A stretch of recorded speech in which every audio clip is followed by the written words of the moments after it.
Hello. Hello.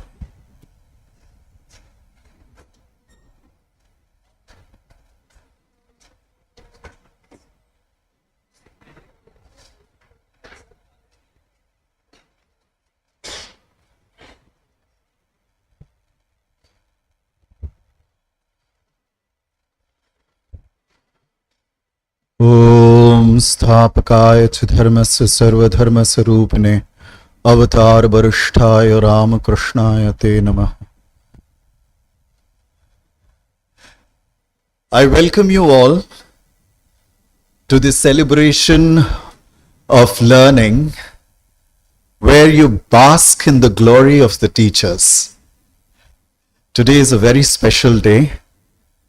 We are honored to have our guests, our Vice Chancellor Maharaj, revered Swami Sarvottamananda Ji.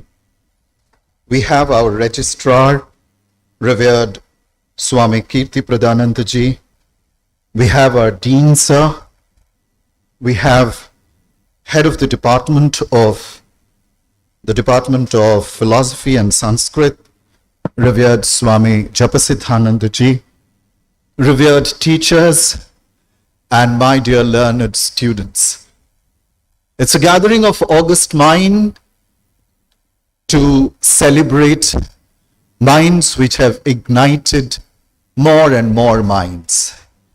Before starting the program, I would just like to mention a quote from one of my favorite poems on teaching, written by an American Lebanese poet named Khalil Gibran, his collection of poems, The Prophet. So I'm just going to read out just the first couple of lines which would give you the idea that what kind of a work these teachers do for us. It says, "Then said teacher, speak to us on teaching. And he said, no man can reveal to you aught but that which already lies half asleep in the dawning of your knowledge. The teacher who walks in the shadow of the temple among his followers gives not of his wisdom, but rather of his faith and his lovingness. If he is indeed wise, he does not bid you enter the house of his wisdom, but rather leads you to the threshold of your own mind." That is what the teacher does. He takes you by your hand and leads you to your mind. And all the truth, as Swamiji had said, is deep inside you. We are all potentially divine, and education is the manifestation of that perfection which is already there in you. So this faith is inculcated in you by your teachers. So, and many more things which we'll come to know today as the program will start rolling. So without much ado, we'll start our events today with a Vedic chanting, Acharya Upadesha, by third year BA honors students, Department of Sanskrit and Philosophy. I would request the students to come up and chant the Vedic mantra.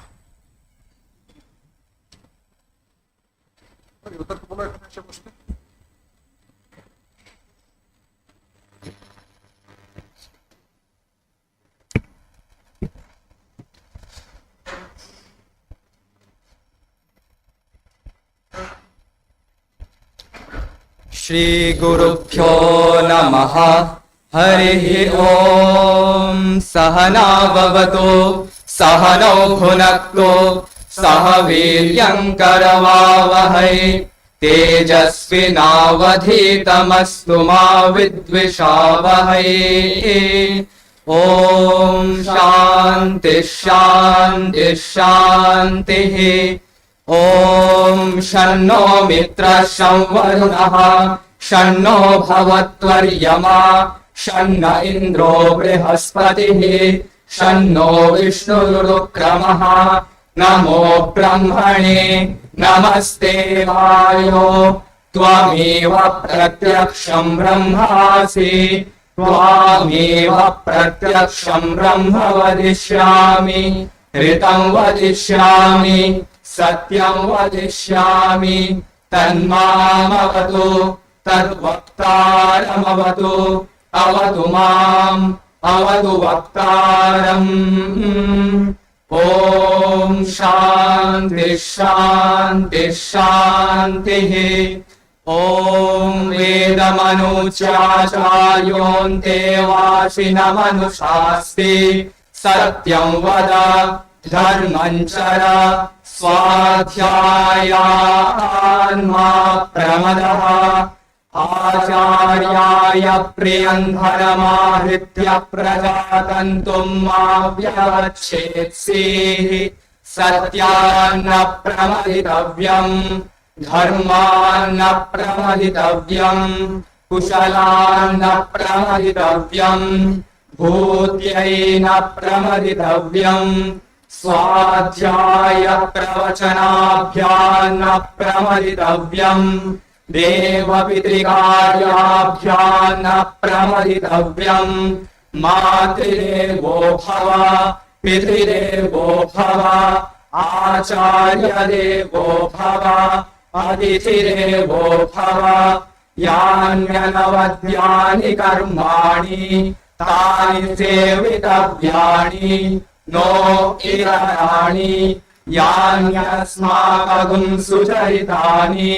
तानि त्वयोपास्यानि no इतराणि ये चास्मच्छ्रेयागुंसो ब्राह्मणाः तेषां त्वयासनेन प्रश्वसितव्यम् श्रद्धया देयम् अश्रद्धया देयम् श्रिया देयम् ह्रिया देयम् भिया देयम् संविदा देयम् अथ यदि ते कर्म विचिकित्सा वा वृत्त विचिकित्सा वा स्यात् ये तत्र ब्राह्मणाः सम्मर्षिणः युक्ता आयुक्ताः अयोक्षा धर्मकामाः स्युः यथा ते तत्र वर्तेरन् तथा तत्र वर्तेथाः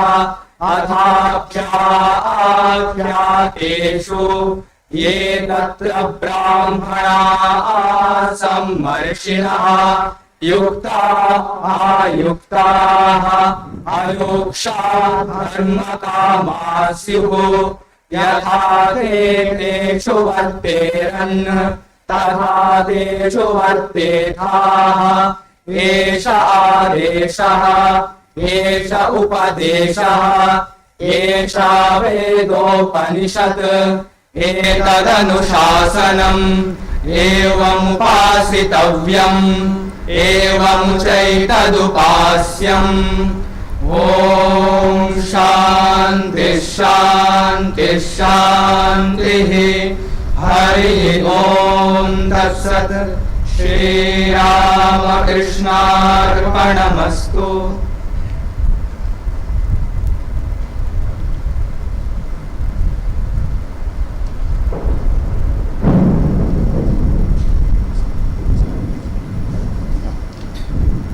Thank you, students. So now we have a song rendition by the students and scholars of Department of Sanskrit and Philosophy, Achandala Pratihataryo.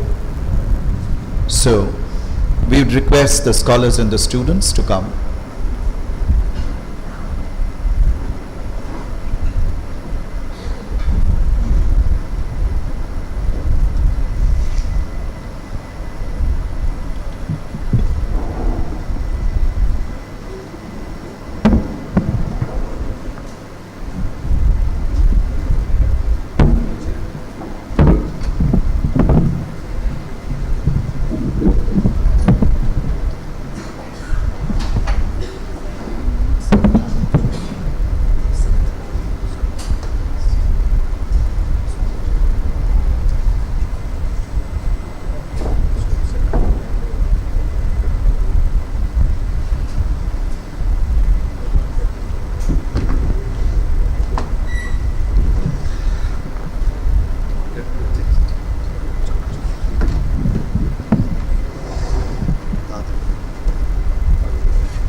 सीतया योगी रामः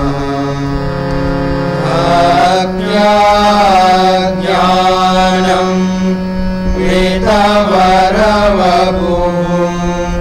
सीतया योगी रामः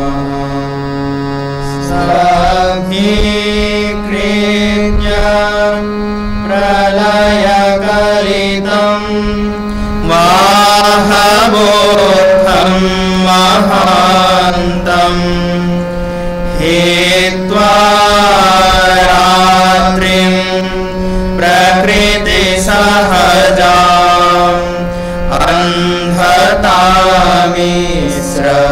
अन्धतामिश्रमिश्राम् गीतं शान्तं मधुरमपि यः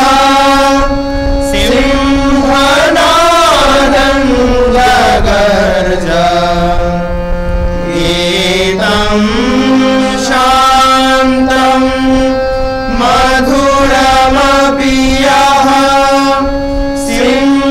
सिंहनादं जगर्ज सोऽयं जातः प्रथितपुरुषो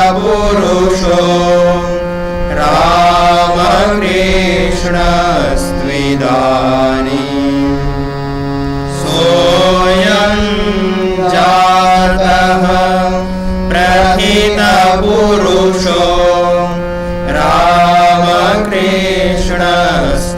रामकृष्णस्त्विदानीम्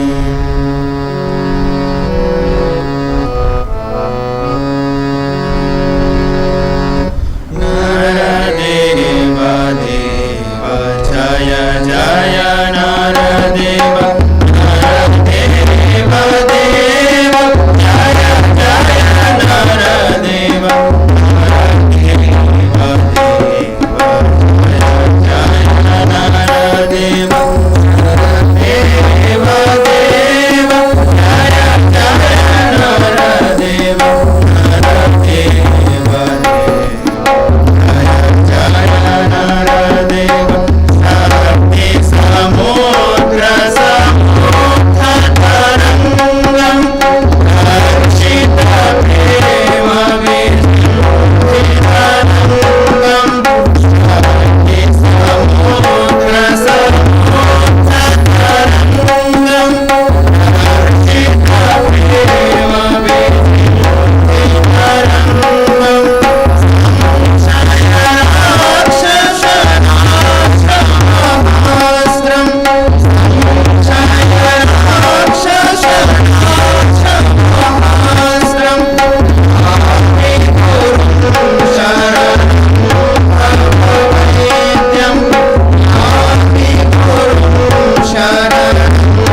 those students who are standing there, you can just come here. There are some seats vacant over here. তোমরা একটু সাইডে হয়ে যাও. Just adjust in such a way that seats are.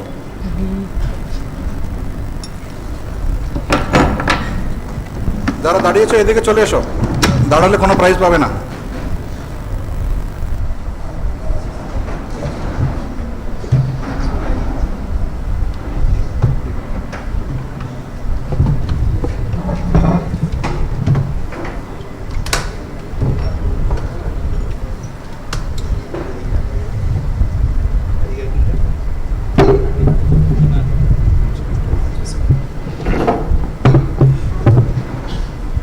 Now, may I request our revered Swami Sarvottomanand Ji, our Vice Chancellor of Ramakrishna Mission Vivekananda Educational Research Institute, to bless us with an introductory talk.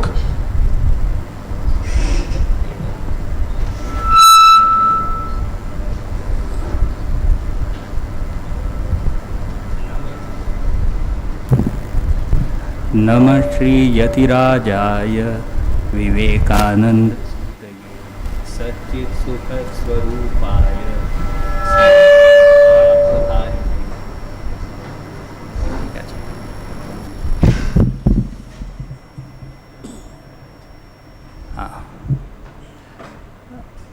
আমার প্রিয় সন্ন্যাসী ভাইরা, আমার যে সাথী শিক্ষক মহোদয়, প্রিয় ছাত্র ছাত্রী স্টাফ, তো আমি অল্প সময় নেব।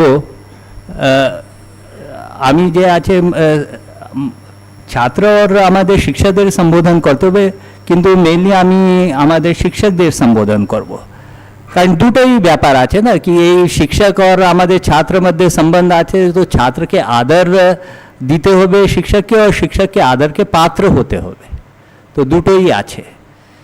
তো আগে আমরা ছাত্রদের বলবো কি শিক্ষককে আদর দিতে হবে, কি করে আমরা আদরের পাত্র হতে পারি, সেটা আমি কিছু বলতে চাইছি ওর ব্যাপারে। আমাদের যে আছে রামকৃষ্ণ মিশনে স্বামীজি যে আছে একটা শিক্ষা সম্বন্ধে একটা আমাদের সামনে একটা কিছু বিচার রেখে গেছিলেন। ওনার একটা আদর্শ আছে, শিক্ষার আদর্শ একটা সবাই জানে আমাদের, কারণ কি এই অনেকবার বলা হয়েছে। তো আমাদের যে শিক্ষা আছে ওর উদ্দেশ্য আছে কি যে চরিত্র নির্মাণ।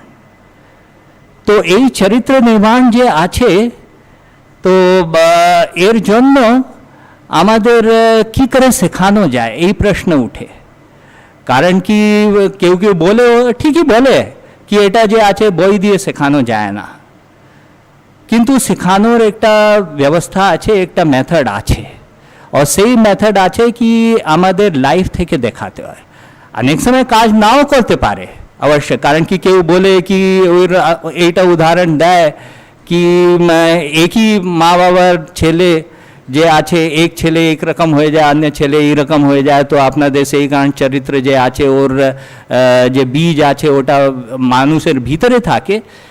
কিন্তু আমরা পুরাতন কাল থেকে যে দেখতে এসেছি, কেন আমাদের যে পরম্পরা যে হয় গুরু শিষ্য পরম্পরা, কেন আমাদের প্রত্যেক কলাতে প্রত্যেক আমাদের যে জ্ঞান পদ্ধতি আছে সেখানে আমরা দেখছি এই পরম্পরা খুবই মহত্ব দেয়। কারণ কি আমরা যে শিখতে পারি, তো ওটা যে আছে আমাদের যে জীবন্ত উদাহরণ যদি সামনে থাকে তখন আমরা শিখতে পারি। তো এই চরিত্র সম্বন্ধেও তাই বলতে পারি কি আমরা যে শাস্ত্র আছে ওর থেকে কম, কিন্তু আমরা যে গুরুর চরিত্র আছে আমাদের সামনে যে আছে, অবতার চরিত্র আছে, হ্যাঁ না, তো সেই তাদের আমরা দেখে আমরা বেশি শিখতে পারি। তো যে আমাদের স্বামীজির যে ইয়ে আছে কি মনুষ্য নির্মাণ যে করা, ম্যান মেকিং আর চরিত্র নির্মাণ যে শিক্ষা আছে, সেই কারণে সব থেকে বেশি ওর জোর দেওয়া হয় কি ওর এটা যে আছে আচার্যের চরিত্রের উপরে। তো আচার্যের চরিত্র এই যে সমস্যা আছে, এটা তো চিরকালের সমস্যা আছে, কি করে এইরকম আমাদের শিষ্যটা খুঁজা যায়। কিন্তু যদি আমাদের সমাজের যে চরিত্র সমস্যা সমাধান করতে হবে, তো আমাদের এই সমাজকেও কীভাবে এই চরিত্রবান শিক্ষককে কীভাবে আমরা যে শিক্ষা প্রণালী যে আছে সিস্টেম, এই সিস্টেমের ভিতরে নিয়ে আসতে হবে, এটা খুঁজতে হবে। একটা আরও কথা বলে দিই, এটা তো ছাত্রদের থেকে বেশি আমাদের শিক্ষকদের প্রতি কথা বলা হচ্ছে, ছাত্রদেরও কি এই ছাত্ররাও পরে আমাদের শিক্ষক হবে, আর ছাত্রদেরকেও একটু প্রোৎসাহিত দিতে হবে শিক্ষককে, এইভাবে প্রোৎসাহিত দিতে হবে কি যে শিষ্য যে আচার্য এইরকম আছে চরিত্রবান আছে ওদেরকে নিশ্চয়ই ওর মহত্বটা দিতে হবে, আর তোমাদের ওদেরকে যে আদর পাত্র আছে ওকে আদর দিতে হবে। এটা কিন্তু অনেক ছাত্ররা করে না। তো ওদের যেহেতু এই আমাদের মডার্ন আমাদের সমাজ আছে, ওর চমক ধমক আছে, তো আমাদের যে ভ্যালুজ আছে ওটা সব অন্য রকম হয়ে গেছে। তো আমার যে অন্য জিনিসকে আমরা বেশি ভ্যালু দিতে আরাম করে দিয়েছি, যে চরিত্র ছাড়া। তো অ্যাকচুয়ালি আমার মনে হয় কি চরিত্র যে আছে ওটা তো সবাই করতে পারে, কিন্তু কেউ করছে না কেন? কারণ কি সব মনে হয় কি everyone is eligible for character making, কিন্তু সবই ওইটা ইগনোর করে। কেউ টাকা অর্জনকে আমাদের জীবনের ধ্যেয় বানিয়ে দেয়, কেউ অন্য জিনিস আছে নাম খ্যাতিকে, অথবা কেউ আরও যে নিম্ন অথবা উচ্চ ওর আদর্শ আছে ওটা করে দেয়। কিন্তু আমরা এইটা ভুলে যাই है ना कि আমাদের এই সব যে বাকি সব যে উদ্দেশ্য থেকে একটা হায়ার উদ্দেশ্য আছে, সে হায়ার উদ্দেশ্যে কি আছে আমাদের একটু ধারণা থাকে, কিন্তু আমরা বলি কি এটা অনুসন্ধান যে আছে ওটা প্রত্যেক ব্যক্তিকে নিজে করতে হয়, কি যে ফাইনাল আমাদের এইম যে কে আছে, আর লাস্ট আমাদের কি অন্তিম যে আমাদের মঞ্জিলটা কোথায় সেটা নিজে প্রত্যেকে খুঁজে দেয়। এটা বলে আমি শেষ করছি। ওম শান্তি শান্তি শান্তি।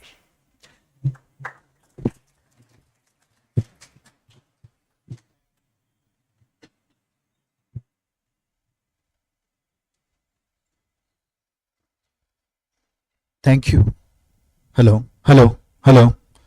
Thank you, Maharaj, for enlightening us with such profound words. And now I would request Premanshu Chatterjee, MSc second year, Department of Computer Science, to share his thoughts about this day. Premanshu.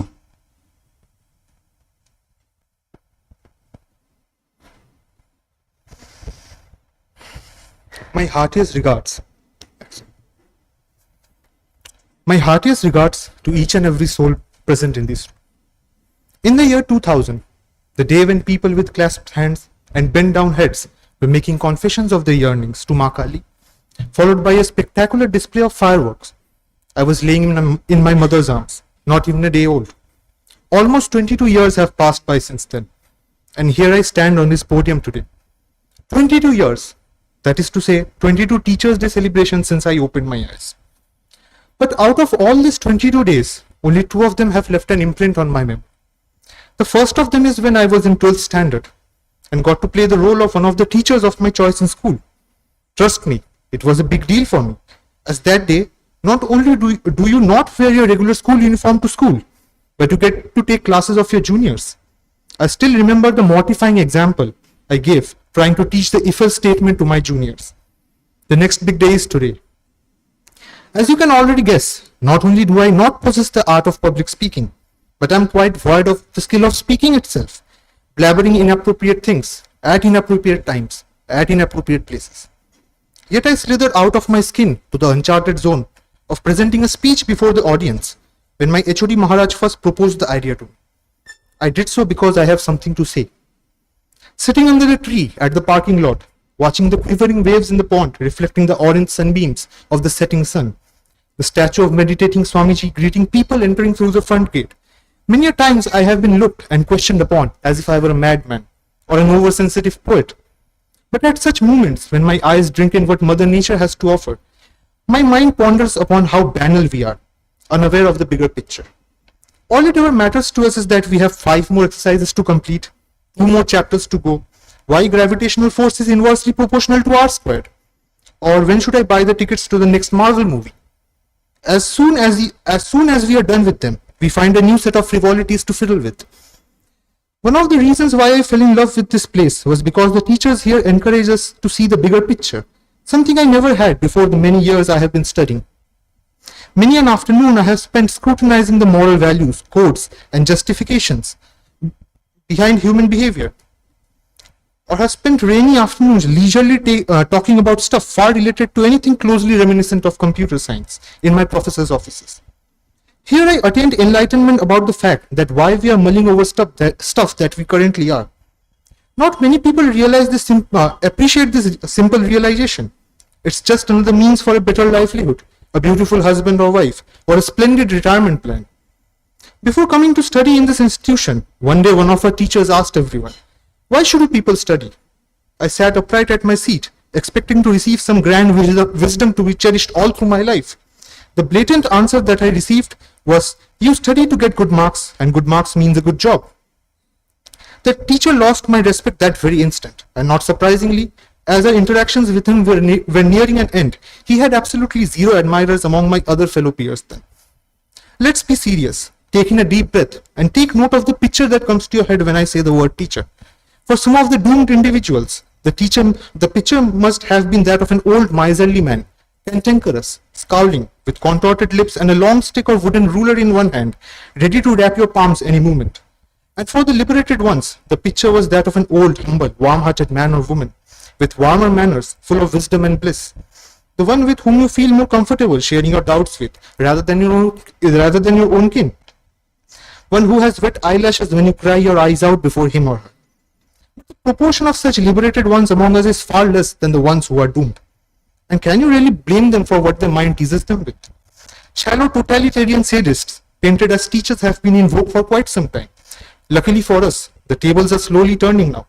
Peaking a few years back, you would have been caned for not remembering the formula for solving quadratic equation. More than 776 crore people are living on this earth at this very moment. The computer starts cranking up when an algorithm runs with the input of that size. But the need of teaching them, and hence the need of teachers, has never been felt more than what we feel today. Crusades are still going on, only that each religious and political sect is taking up the role of the perpetrator in turn. Casteism is still rampant. People get lynched to death every day. Women are still denied the freedom and opportunity that men enjoy. One can't help but recall some lines composed by Tagore, pretty much known to the last person in this room by heart, which goes somewhat like this: where the mind is without fear and head is held high, where knowledge is free, where the world has not been broken up into fragments by narrow domestic walls, where words come out from the depth of truth, where tireless striving stretches its arms towards perfection, where the clear stream of reason has not lost its way into the dreary desert sand of dead habit, where the mind is led forward by thee into ever-widening thought and action, into that heaven of freedom, my father, let my country awake. I am sorry, Tagore, but that heaven of freedom has yet to wait. The world has been broken up into fragments by narrow domestic walls. This is as plain as a pikestaff. Families of 4 to 5 people are rammed into 2-room apartments of an appalling leaning tower of Pisa-alike buildings. The intellectual Bengali addas have trickled down to kitty-party gossips of brain-dead housewives. Words have long stopped coming out from the depths of truth. Everyone is always so correct about keeping their words politically correct. Diplomacy, promulgation of hypocrisy, and under-the-table dealings are soon to bring forth another battle of policy and the brutally blatant, brazen, baleful barbarism of the British. Writers, reporters, and journalists are quelled for pointing out the truth. Tireless striving stretches its arm into the wheat threshing machine, far away from perfection. Pseudo-musicians, putting some beats together along with hogwash lyrics, earn millions of dollars and indulge in debauchery at grand 5-star hotels, while classical musicians, living in dilapidated and claustrophobic apartments, curse away their lives in self-abnegation for playing a B sharp instead of a B natural. Who is going to teach and rectify these mistakes? Not even the typical teachers we find in every corner that our eyes seek bother themselves with these concerns. And the ones who do concern themselves with this are like the dying flame of a burning out candle, trying to light up the room for one last time on a stormy night. We don't need teachers who advocate the beatitude of their God and religion, but those who advocate that it's our God, a common supreme entity we all are entitled to the minute we are born, not a communal property where we gloat about the superiority of my God over your God. That we don't need hundreds of different sects and groups of believers, but a universal religion that upholds the values of brotherhood and worships lives which are so easy to put an end to, but not yet manufacturable in a lab. Where teachers teach not when to and how to perform ritualistic fastings, but that God loves you the same even if you don't. Where a single mosque is not barricaded by 5 temples, or a single church by 5 mosques, so that their gods is kept within limits by our God, much like Big Brother from 1984. But all this is very easy to be said than be done. Everyone loves the stirring speech delivered by Charlie Chaplin in The Great Dictator. But who will implement it? It is very easy to call a group of angry youngsters jumping at each other's throat asinine. But who is going to break up the fight? Even if you are trying to break it, how do you know who is right and who is wrong?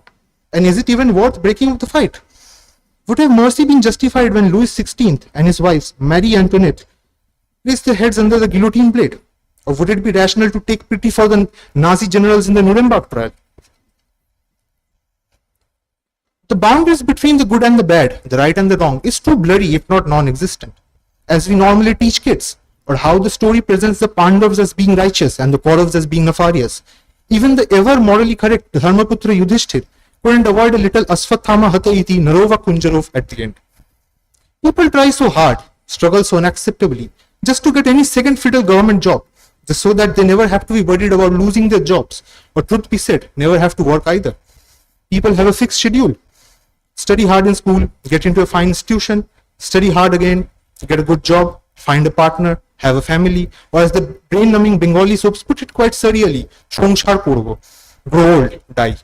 Celebrated Kupamandakas, finding security and solace in the closed and fetid bubble of comfort they call the world. The root cause of ignorance and glycates. Who will recreate the David of Michelangelo? Who will repaint the calling of Saint Matthew? Who will remold Opu and deliver the next Chicago address if we content ourselves with routinely monotone and futile objectives? According to Book of Genesis, chapter 1, verse 27, so God created man in his own image. In the image of God created he him. Male and female created he them. And to console the image of God with such abortive objectives is not just a sin, it's an outrage. Embrace the infinite, not the narrow dusty corridors overpacked with fallen angels, with their wings torn apart, weaving around like sick pigeons because they can't fly anymore. But unfortunately, as booze for the bozo, I have morphed the meaning and significance to comfort my aching heart of the 26th sloka of chapter 3 from Bhagavad Gita.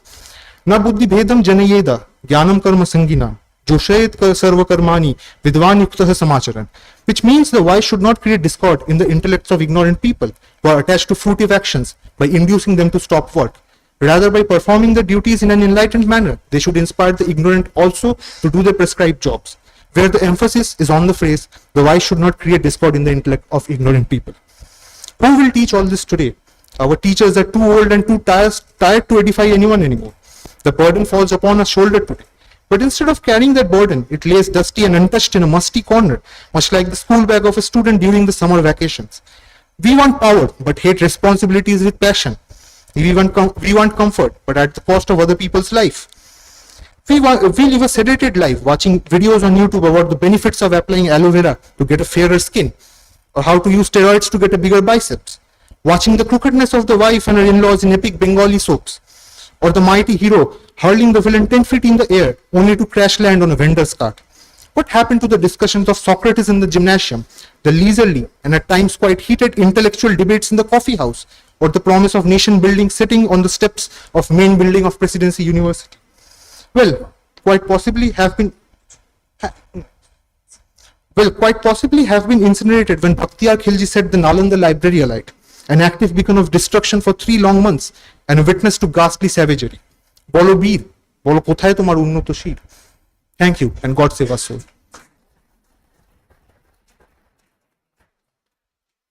Thank you, Pramanchu, for your critical looking glass that you had for us to see towards teachers. And now, our respected Vice Chancellor Maharaj has already hinted at the Acharya Charitra, but we need to know more about it, and that is why I would request our respected Swami Japasiddhananda Maharaj Ji, head of the Department of Sanskrit and Philosophy, to talk about the qualities of an ideal teacher.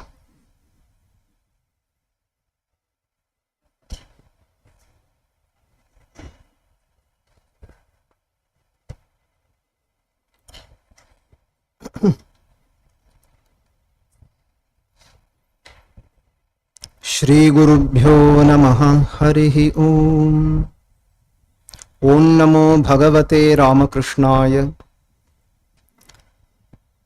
My respectful pranams to Revered Swami Sarvotmanandaji Maharaj, Vice Chancellor of this deemed university. My loving namaskars to dear Swami Kirti Pradhanandaji Maharaj, Registrar, and other sadhus present here, and also the Brahmachari brothers. My regards and namaskars to all the respected faculty members here, and best wishes to dear students and staff.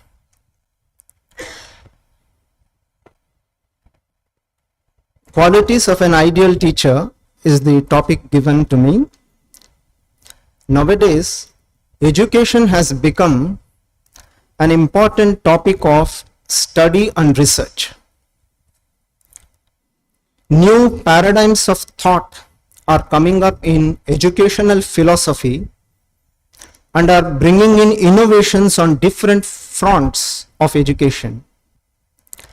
New methods of knowledge dissemination have changed the concept of classroom and schooling. MOOC, M-O-O-C, massive online open courses, open online courses. And Swayam is the Indian platform in that, creating e-content today. Many other developments are happening in different nations in the field of education.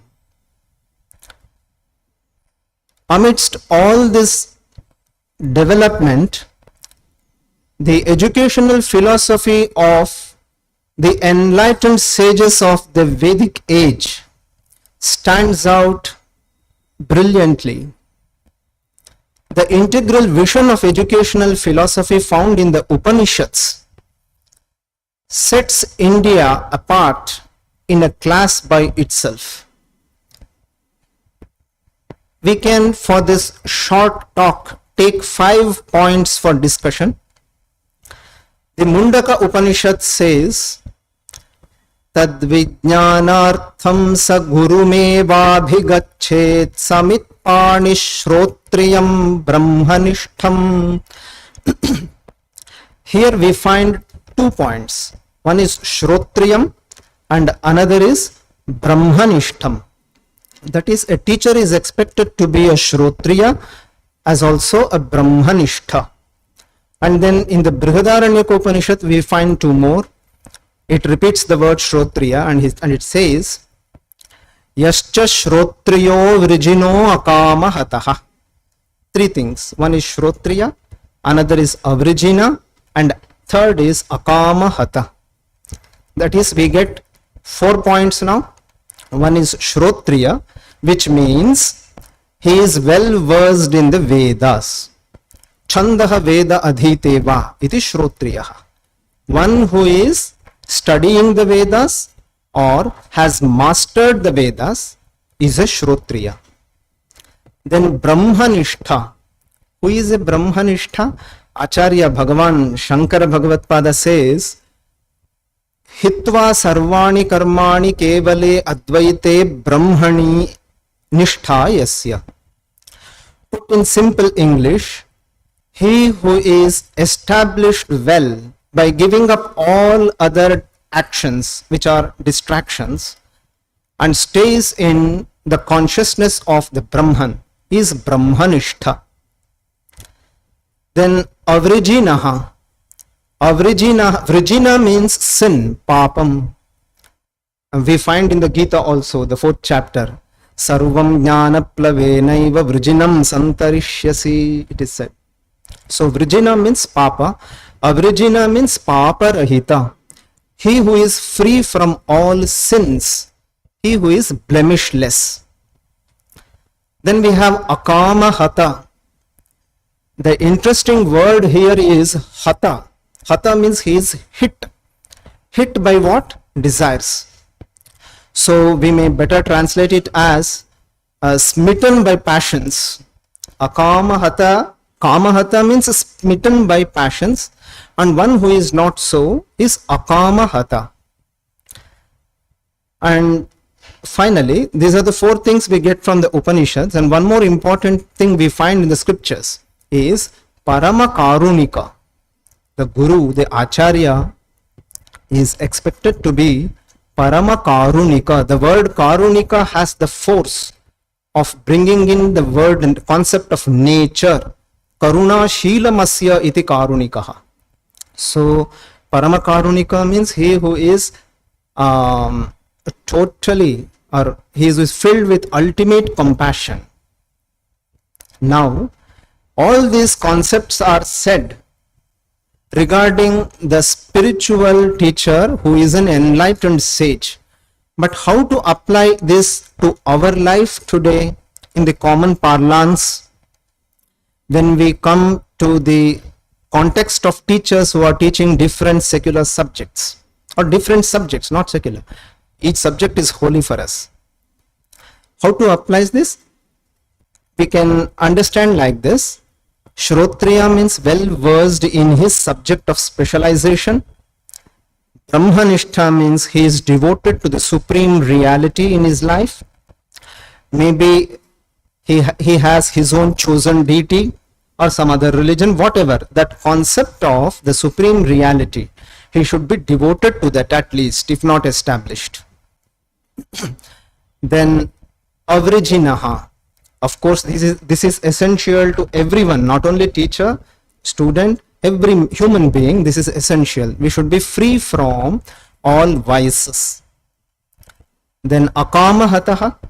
If one becomes possessed by desires and passions, what happens is he will put aside the duty and will try to cater to his passions. This should not happen, especially in the educational institution. That is why it is said Akama Hataha. And then Parama Karunikaha. In the Viveka Chudamani, Shankaracharya says, Shanta Mahanto Nivasanti Santaha Vasantavalloka Hitam Charantaha. So, our teachers should always be devoted to the good and welfare of the students. At least this much should be practiced.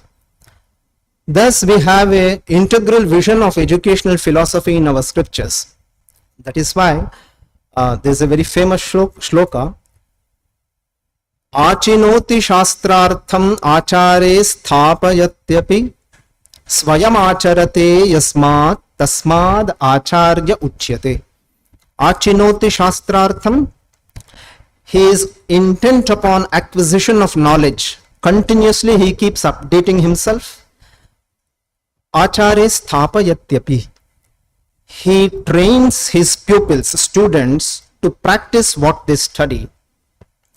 And then swayam acharate yasmat. He should also practice that. He should not only teach and there end his endeavor. He should first practice, then teach others also to do the same. So this idea, that is, the education and character formation go hand in hand in India. This is the speciality of Indian educational philosophy. I will end the talk by quoting a wonderful verse from Kalidasa's Malavika Agnimitra. Kalidasa says, some are exceptionally well in their own acquisition of knowledge or performance. They are good at performance.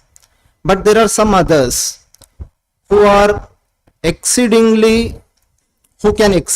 well present the topic, convey the knowledge. They have the communicative skill. But that teacher alone deserves to be put in the prime position who has both. He should perform well and also teach well. Only such can be put in the prime position among the teachers. Kalidasa says, Shlishta kriya kasyachid atma samstha sankrantiranyasya vishesha yukta yasyo bhayau sadhu sashikshakanam dhuri pratisthapayitavya eva. Thus we have a wonderful system of philosophy in education. Let us all study them intently and also practice what is said there. Thank you all. Jai Ram Krishna.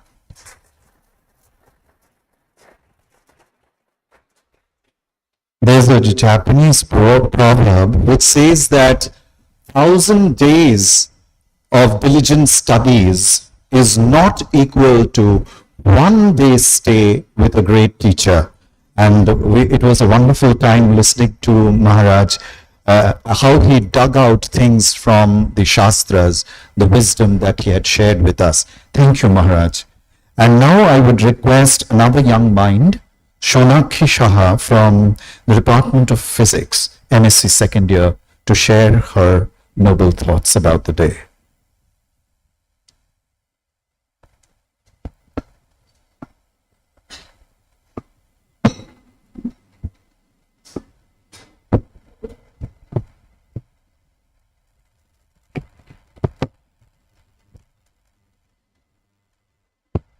নমস্কার। গুরু ব্রহ্মা গুরু বিষ্ণু গুরুদেব মহেশ্বরা গুরু সাক্ষাৎ পরম ব্রহ্ম তস্मै শ্রী গুরুবে নমঃ। আজ 5ই September 2022 শিক্ষক দিবস উপলক্ষে আয়োজিত এই মহতী অনুষ্ঠানে উপস্থিত শিক্ষক শিক্ষিকা শিক্ষাকর্মীবৃন্দ অতিথিবৃন্দ সকলকে আমার সশ্রদ্ধ প্রণাম জানাই। এছাড়া আমার স্নেহের সহপাঠী ভাই বোন ও দাদা দিদি যাদের কাছ থেকে জীবনে কোনো না কোনো সময় আমি সুশিক্ষা গ্রহণ করেছি, তাদের সকলকে আমার আন্তরিক ভালোবাসা ও শুভেচ্ছা জানিয়ে শিক্ষক দিবস সম্পর্কে আমি দু এক কথা উপস্থাপন করছি। গ্রিক দার্শনিক অ্যারিস্টটল বলেছিলেন, যারা শিশুদের শিক্ষাদানে ব্রতী তারা অভিভাবকদের থেকেও অধিক সম্মানীয়। পিতামাতা আমাদের জীবনদান করেন ঠিকই, কিন্তু শিক্ষকেরাই সেই জীবনকে সুন্দরভাবে গড়ে তুলতে সাহায্য করেন। একজন সফল মানুষের পেছনে শিক্ষকের ভূমিকা যে কতটা গুরুত্বপূর্ণ তা নতুন করে বলার কিছু নেই। শিক্ষক মহাশয় শুধু যে শিক্ষাদানই করেন তাই নয়, তিনি একজন শিক্ষার্থীকে জীবনে চলার পথে পরামর্শ দেন, ব্যর্থতায় পাশে দাঁড়িয়ে উৎসাহ দেন, সাফল্যের দিন নতুন লক্ষ্য স্থির করে একজন আদর্শ মানুষ হয়ে ওঠার শিক্ষাও তিনি দেন। একজন শিক্ষককে মোমবাতির সঙ্গে তুলনা করা হয়ে থাকে, কেননা মোমবাতি যেমন নিজে পুড়ে অন্যের পথ প্রদর্শন করে, তেমনি শিক্ষক সারা জীবন ধরে তার মেধার মাধ্যমে শিক্ষাদান করে অন্যের পথ প্রদর্শন করে। শিক্ষকতার পেশা খুব সম্মানের একটি পেশা, কারণ শিক্ষকরাই পৃথিবীর সমস্ত পেশার মানুষদের তৈরি করেন। তাই সমাজের মেরুদণ্ড হলেন একজন শিক্ষক। একমাত্র শিক্ষকরাই পারেন এই সমাজকে সঠিক পথে চালনা করতে। তবে শিক্ষক দিবসে যে মানুষটার কথা না বললেই নয়, তিনি হলেন আদর্শ শিক্ষক ডক্টর সর্বপল্লী রাধাকৃষ্ণন। 1888 সালে আজকের এই দিনটিতে তামিলনাড়ুর তিরুট্টানিতে এক দরিদ্র ব্রাহ্মণ পরিবারে তিনি জন্মগ্রহণ করেন। তিনি স্বাধীন ভারতের প্রথম উপরাষ্ট্রপতি এবং দ্বিতীয় রাষ্ট্রপতি ছিলেন। তিনি ছিলেন একাধারে রাজনীতিবিদ, দার্শনিক, সর্বোপরি তিনি ছিলেন একজন প্রকৃত শিক্ষক। ছেলেবেলায় অত্যন্ত মেধাবী ছাত্র ছিলেন তিনি। জীবনে কোনো পরীক্ষায় তিনি দ্বিতীয় হননি। বিভিন্ন বৃত্তির মাধ্যমে তার জীবন এগিয়ে চলে। 1905 সালে মাদ্রাজ খ্রিস্টান কলেজ থেকে তিনি স্নাতকোত্তর ডিগ্রি লাভ করেন। তার বিষয় ছিল বেদান্ত দর্শনের বিমূর্ত পূর্বকল্পনা। 1931 সালে তাকে ব্রিটিশ নাইটহুডে সম্মানিত করা হয়। 1954-তে তিনি পান ভারতরত্ন সম্মান। তিনি তার প্রথম জীবনে মহীশূর বিশ্ববিদ্যালয়ে অধ্যাপনা করেন, এমনকি কলকাতা বিশ্ববিদ্যালয়েও তিনি অধ্যাপনা করেছেন। এ সময় বিভিন্ন উল্লেখযোগ্য পত্রিকায় তিনি লেখেন। তার লেখা প্রথম গ্রন্থ the philosophy of Rabindranath Tagore. Doctor Sarvepalli Radhakrishnan বলেছিলেন, দেশের সবথেকে সেরা মস্তিষ্কের অধিকারী হলেন একজন শিক্ষক। শিক্ষকরাই তৈরি করেন আগামীর ভবিষ্যৎ এক উন্নত দেশ। রাষ্ট্রপতি হওয়ার পর তার গুণমুগ্ধ ছাত্র ও বন্ধুরা তার জন্মদিন পালন করতে চাইলে তিনি বলেন, আমার জন্মদিবস উদযাপনের পরিবর্তে আজকের দিনটি যদি শিক্ষক দিবস হিসেবে পালন করা হয় তাহলে আমি বিশেষ রূপে অনুগ্রহ হব। সেই থেকে আজকের দিনটি ভারতে শিক্ষক দিবস হিসেবে পালন করা হয়। পরিশেষে এটাই বলার, শিক্ষকদের সম্মান কেবল শিক্ষক দিবসের একটা বিশেষ দিনে সীমাবদ্ধ থাকা উচিত নয়, বরং প্রতিটি দিনই পরিপূর্ণতা পাক। শিক্ষক শিক্ষিকা ও ছাত্রছাত্রীদের একে অপরের প্রতি শ্রদ্ধা ও ভালোবাসায়। সঠিক শিক্ষার আলোয় শিক্ষিত হোক প্রতিটি ক্ষুদ্র প্রাণ। শিক্ষক শিক্ষিকাদের আমার আন্তরিক শ্রদ্ধা ও ভালোবাসা জানিয়ে আমার বক্তব্যটি আমি একটি ছোট্ট কবিতার মাধ্যমে শেষ করছি। শিক্ষা মোদের মনের শক্তি, কলম মোদের হাতিয়ার। শিক্ষার আলো পেয়ে মোরা হয়েছি বড় ভাগ্যবান। শিক্ষার দীক্ষা দানে সদা যারা হয়েছেন রত, শিক্ষক দিবসের এই বিশেষ দিনে তাদের শ্রদ্ধা জানাই শত শত। নমস্কার।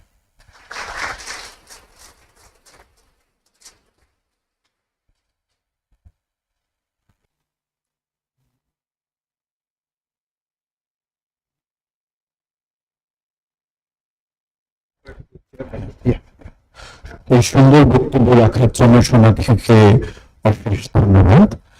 আর now we have a panel discussion. Now this is a country of argumentative people where we love to talk and argue and prove that what we believe in. So we'll just take a minute to arrange the stage. The panel discussion is on role of teachers as envisaged in NEP 2020. It will be attended by students and scholars, and we have our moderator, Dr. Rakesh Das, Assistant Professor, Department of Sanskrit and Philosophy. And we also have our Dean Sir today with us to also enlighten as an interventionist. So we will have him share his thoughts about this NEP 2020. Thank you, sir.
এই প্যানেলের পক্ষ থেকে পূজনীয় VC মহারাজ এবং registrar মহারাজকে এবং অন্যান্য উপস্থিত মহারাজদেরকে প্রণাম জানিয়ে সমস্ত শিক্ষকদেরকে যথাযোগ্য প্রণাম অভিনন্দন এবং ছাত্রদেরকে স্নেহাশিস এবং অভিনন্দন জানিয়ে আজকের বিষয়ের আলোচনা শুরু করছি। আমাদের সঙ্গে প্যানেলিস্ট হিসেবে আছেন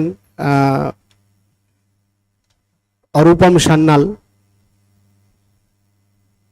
কাশ্মীর শৈব দর্শন বিষয়ে গবেষণা করছে।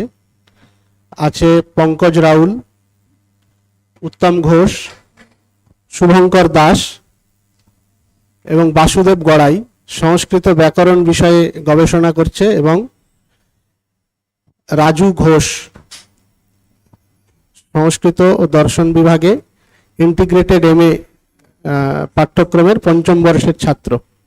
আর আমাদের সৌভাগ্যবশত আমরা ইন্টারভেনশনিস্ট হিসেবে পেয়েছি প্রফেসর সুকুমার অধিকারী মহাশয়কে, আমাদের স্কুল অফ ম্যাথমেটিক্যাল সায়েন্সেস এর ডিন। সময়ে অধিক না নিয়ে আমরা আমাদের আলোচনা শুরু করব। বলা হয়, এরকম কিছু রিপোর্টে পাওয়া যায় যে 1823 থেকে 25-এর মধ্যে ইস্ট ইন্ডিয়া কোম্পানির সরকার ভারতবর্ষে একটি সার্ভে করেছিল, 4টি জোনে ভাগ করে ভারতবর্ষকে, ভারতবর্ষের শিক্ষার হার সংক্রান্ত তথ্য পাওয়ার জন্য। এবং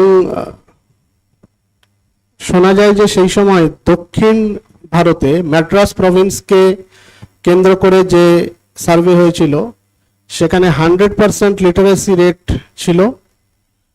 কলকাতা প্রভিন্সে যে সার্ভে হয়েছিল সেখানে 98% লিটারেসি রেট ছিল। বম্বে প্রভিন্সের যে সার্ভে সেখানে দেখা গিয়েছিল 96% লিটারেসি রেট ছিল, এবং পাঞ্জাব প্রভিন্সকে কেন্দ্র করে উত্তর ভারতে যে সার্ভে হয় সেখানে 93% লিটারেসি রেট ছিল। সব মিলিয়ে 96.25% লিটারেসি রেট সেই সময় দেখা গিয়েছিল। তারপরে 1835 সালে ইস্ট ইন্ডিয়া কোম্পানি শিক্ষা ব্যবস্থা সরকারিকরণ করে, এবং 1835 থেকে 1947-এর মধ্যে, যখন 1947 সালে ভারতবর্ষ স্বাধীন হয়, তখন ভারতবর্ষের শিক্ষার হার ছিল, সাক্ষরতার হার ছিল 18%।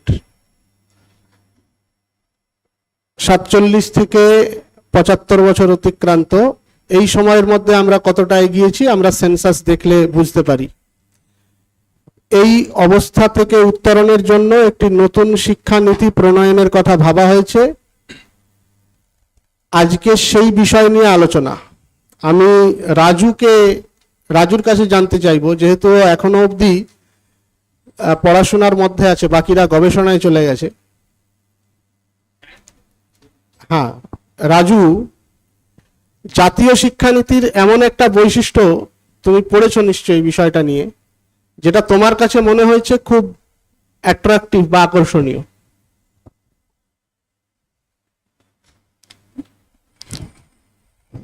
জাতীয় শিক্ষানীতির অনেকগুলো গুরুত্বপূর্ণ বৈশিষ্ট্য রয়েছে, তবে আমি যেহেতু একজন ছাত্র, তাই ছাত্রের দিক থেকে যে বিষয়টি বা যে বৈশিষ্ট্যটি সব থেকে গুরুত্বপূর্ণ বলে আমার কাছে মনে হচ্ছে, আমি সেই বিষয়ে কিছু বলবো। তো এখানে বলতে হয় যে this education policy is student centric. স্টুডেন্টের কথা মাথায় রেখে এই শিক্ষানীতি প্রণয়ন করা হয়েছে এমনটি না বলে বরং বলতে হয় students will be the decisive factor in this education policy. যা রুশো বলেছিলেন, we should not teach children the sciences but give them A test for them. তো রুশোর সেই বৈপ্লবিক ধারণাই এই জাতীয় শিক্ষানীতির মাধ্যমে বাস্তবায়িত হতে চলেছে। 1983 খ্রিস্টাব্দের যে ন্যাশনাল পলিসি অন এডুকেশন যেটি ছিল, তার পরিবর্তে ন্যাশনাল এডুকেশন 2022 সেটার গ্রহণ এটার অনেকটা বাস্তবতার রূপ দেবে। আর এই জাতীয় শিক্ষানীতি আমাদের শিক্ষা ব্যবস্থার কাঠামোটার বেশ কিছুটা পরিবর্তন ঘটাবে। যেমন এখন যেটা আছে 10+2, এর পরিবর্তে আনা হচ্ছে 5+3+3+4। আর এখানে ভাষার গুরুত্ব, আমাদের মাতৃভাষার উপর বিশেষ গুরুত্ব আরোপ করা হবে। সাথে গুরুত্ব পাবে আমাদের দেশজ ভাষা, সংস্কৃত ইত্যাদি ভাষাগুলো গুরুত্ব পাবে। সাথে বিদেশি ভাষা শিক্ষার ক্ষেত্রেও অনেকটা গুরুত্ব দেওয়া হবে। কোনো ছাত্র যদি কখনো কোনো বিশেষ কারণে বা অযাচিত কারণে কখনো পিছিয়ে পড়ে, তবে আবার সে সেখান থেকে শুরু করতে পারবে। এই শিক্ষানীতিতে এই কথাটা বলা হচ্ছে।